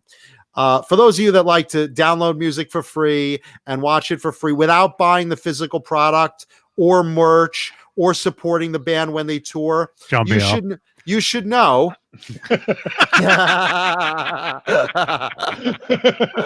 You, John Biel, you should know right now from Jeff Pilson's mouth. He's saying again. By the way, I'm going to point it out. Johnny Beane, joke sniper. Thank you. One a week. It's one a week, man. It's always the zinger. Silent for 2 hours, 56 minutes, and 40 seconds. There's probably a bullet hole right in the middle of my bullseye guitar that I didn't even see hit. Nope, you never saw it coming. He was the second gunman on the grassy knoll. 3 minutes. Okay, Jeff Pilson says, putting streaming online in perspective, he gets a piece of certain Foreigner songs. Every time that song is downloaded 42,000 times, how much do you think Jeff Pilson makes from that song? You said $1, Paulie? No, that's a penny. Penny. Okay, penny. What do you say, Johnny? 42,000 downloads. How much does Jeff Pilson get as his share of owning a piece of that song? I would say it gets 99 cents. 42 cents. Did you hear that, John Biel? 42 cents. 42 cents. Right. Yeah, so just so you guys know. So please try to support the bands by buying merch, buying their CDs, and when they come back to concerts, which is anybody's guess, that's going to be the big thing. So that's the thing, and support them. And we used to bitch about this, and I hate to take up your time, but go ahead. When a band signs a record contract, let's say they get paid $1 million advance, and the record costs $500,000 to make, so they get $500,000 to get all of this shit done and blah blah blah, get their backline and stuff, go out on tour and stuff. When a record sells, a band usually gets what they call a point per record, which is $1. So they get $1. So the record costs $15.99. All right, on CD it's $15.99. The band gets $1 to spread between all 5 members, or 4 or 5 members of the band. So think about that for a second. That a band is only getting $1 of that $15.99 that was being sold. That's why people used to complain, bands don't make money on record sales. No, they don't. They never did. They never really made money on record sales unless they cut a great royalty deal. Because every dollar that's sold, like if people go, they get $1 and they sell $1 million, they get $1 million. Yeah, that $1 million gets spread between 5 guys. And by the way, it also has to be paid back because of artist charges for touring and backline and merchandise and insurance and all that shit. And that's how that works. And that's why people like Bob Dylan sold their record, their publishing for $300 million, because 305. It would take forever, decades for him to recoup that on BDS or streaming royalties. Forever. Right. He'd never lived to see it. All right, Johnny, we need 3 extra minutes because Paulie and I both want to talk about this last story. There are now 2 versions of the band Alcatrazz. Graham Bonnet, who, as you know, formed Alcatrazz, their main singer, songwriter, he had even after they just recently released their new comeback album, they had a fight after that over the manager leaving, and Alcatrazz basically was like, the band said, well, we're not going to tour without that manager. Graham Bonnet said, well, we'll get a different manager. And they got in a fight with it enough that Graham Bonnet has left Alcatrazz, is still saying, the name is mine, I'm keeping it, and I'm getting 4 more guys to form a new version of Alcatrazz around me. The other 4 members of the band are saying, nope, we own the name Alcatrazz, and we are keeping that name as well, and we will just get a new singer. So that battle is going to continue. They have a new singer. Did they announce who? Doogie White. Doogie White, who was a singer for Richie Blackmore's Rainbow for a while. Doogie is now the singer, and he's going to go out on tour with the other 4 members of Alcatrazz, 2 of whom are original members, along with Graham Bonnet. Graham Bonnet is not going to fight for the name.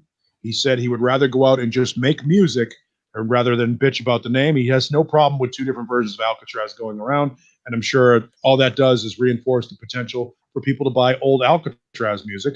And, you know, if Doogie White wants to go out and sing Graham Bonnet songs, so be it. Graham Bonnet which he will, of course. Yeah, which he'll have to do anyway. So it sucks because Born Innocent is a great Alcatrazz record. Joe Stump, who is the new guitar player for Alcatrazz, is a fantastic player. I've known the guy for a long time.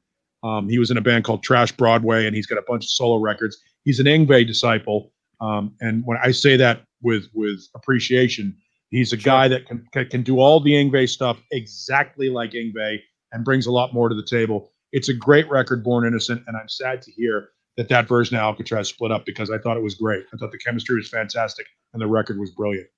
So they're going to join the likes of Queensryche and Great White and LA Guns, where you're going to see 2 versions of the bands on the road whenever we get back into live music on the road, which is whenever we all decide to wear masks, vaccinate, wash your hands, social distance. So probably another 30 years from now, probably. Is that whatever?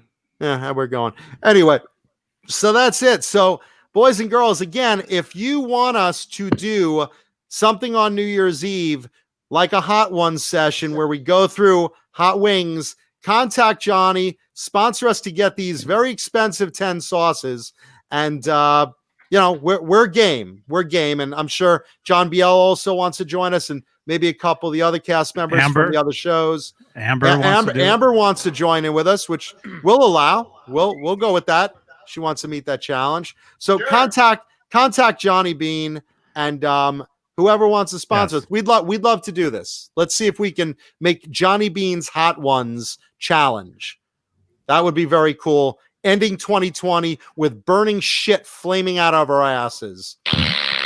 So there you go. In the meantime, everyone, please wear your mask, wash your hands, social distance, be safe out there. Let's thank our Johnny Beane channel members like Halface, James Gum, David Crosby is the dildo. Yep, David Crosby is a dildo fucker. 802 Blues, Mr. BHB Jr., Frag 5150, Pal Guitars, Dan Halen, Frank Corcoran, Ben Tom, Thomas Santiago, Brian Spalding, Fender Guru, Music Therapy Laz, Ghost BC Rich, Hugh Caldwell, Jim Nicholas, Jesus Rapes Me, and Steve Carmichael.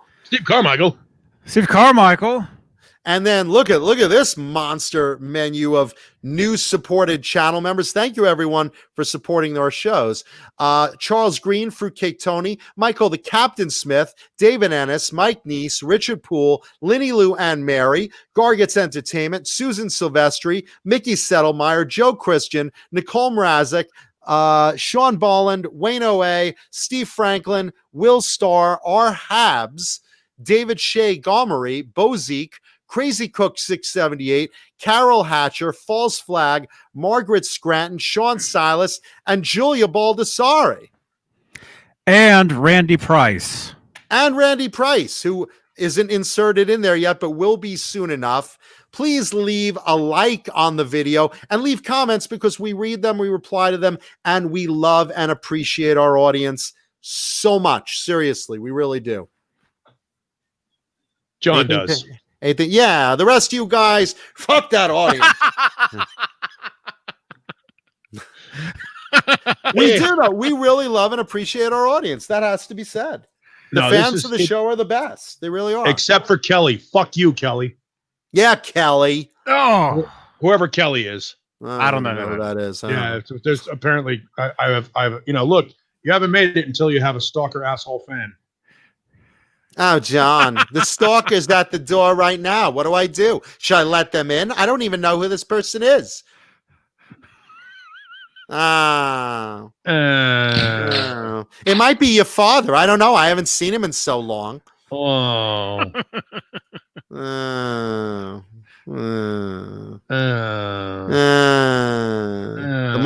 Mancuda. That should be sampled in some rap artist song. There I was, grab my shoes, grab my shocks, 22 bagels, pound of locks. Take it away, Mama Mancuda.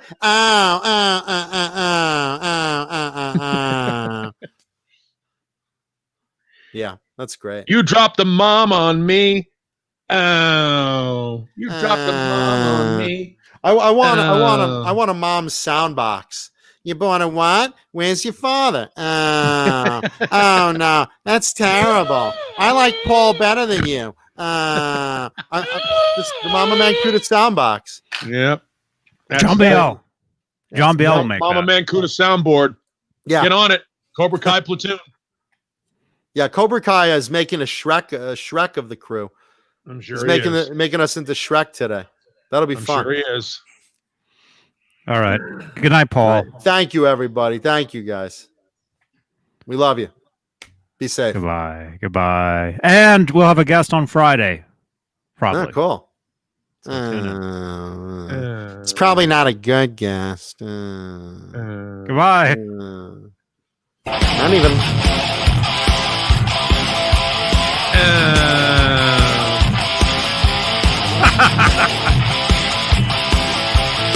John, you have to unmute yourself. Oh, he doesn't know how to do it? No. But he's... Oh, there he is. I don't even like when John is a guest on the show.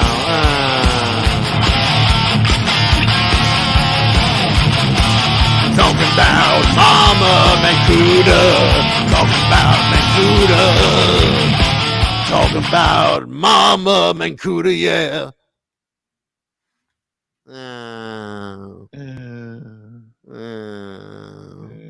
That was terrible. Awful. I don't even know why you guys do this show. This show is what a waste of time. Well, because so Johnny Beane can make money. Oh, well, that's good. I'm happy for Johnny. I'm embarrassed for the family. Yeah, $999.99. Look, it could be $1,000. What a bargain! Yeah. Well, Gene Simmons, he's a smart one. Why aren't you charging $9.99, John? Yeah, that's because he's getting a kickback from Bang Energy Drink and that popcorn company. Oh, Colonels, I like them. Delicious. Your father can't have any. He's diabetic. That asshole's going to lose his fucking leg. That's not, well, yes, but it'll be tasty popcorn. Yeah, well, at least it's more for me when he's not here. Yep. Get up and answer the door. Oh, you can't because you've lost your leg. Well, the Colonel's the Colonel's delivery is here, but I'm not answering the door. Who knows who's in there? If you want this popcorn, you'll get it yourself. What if there's a midget terrorist in the box? You heard about that Dubai thing? Yep. The minute Vinnie Vincent comes out of the box, detonate the vest. The minute Vinnie Vincent comes out, yes, of the box. Yeah. Yeah. Good night, everybody. $9.99. You stupid sons of bitches. All right, end the fucking show already. Good night, Paul.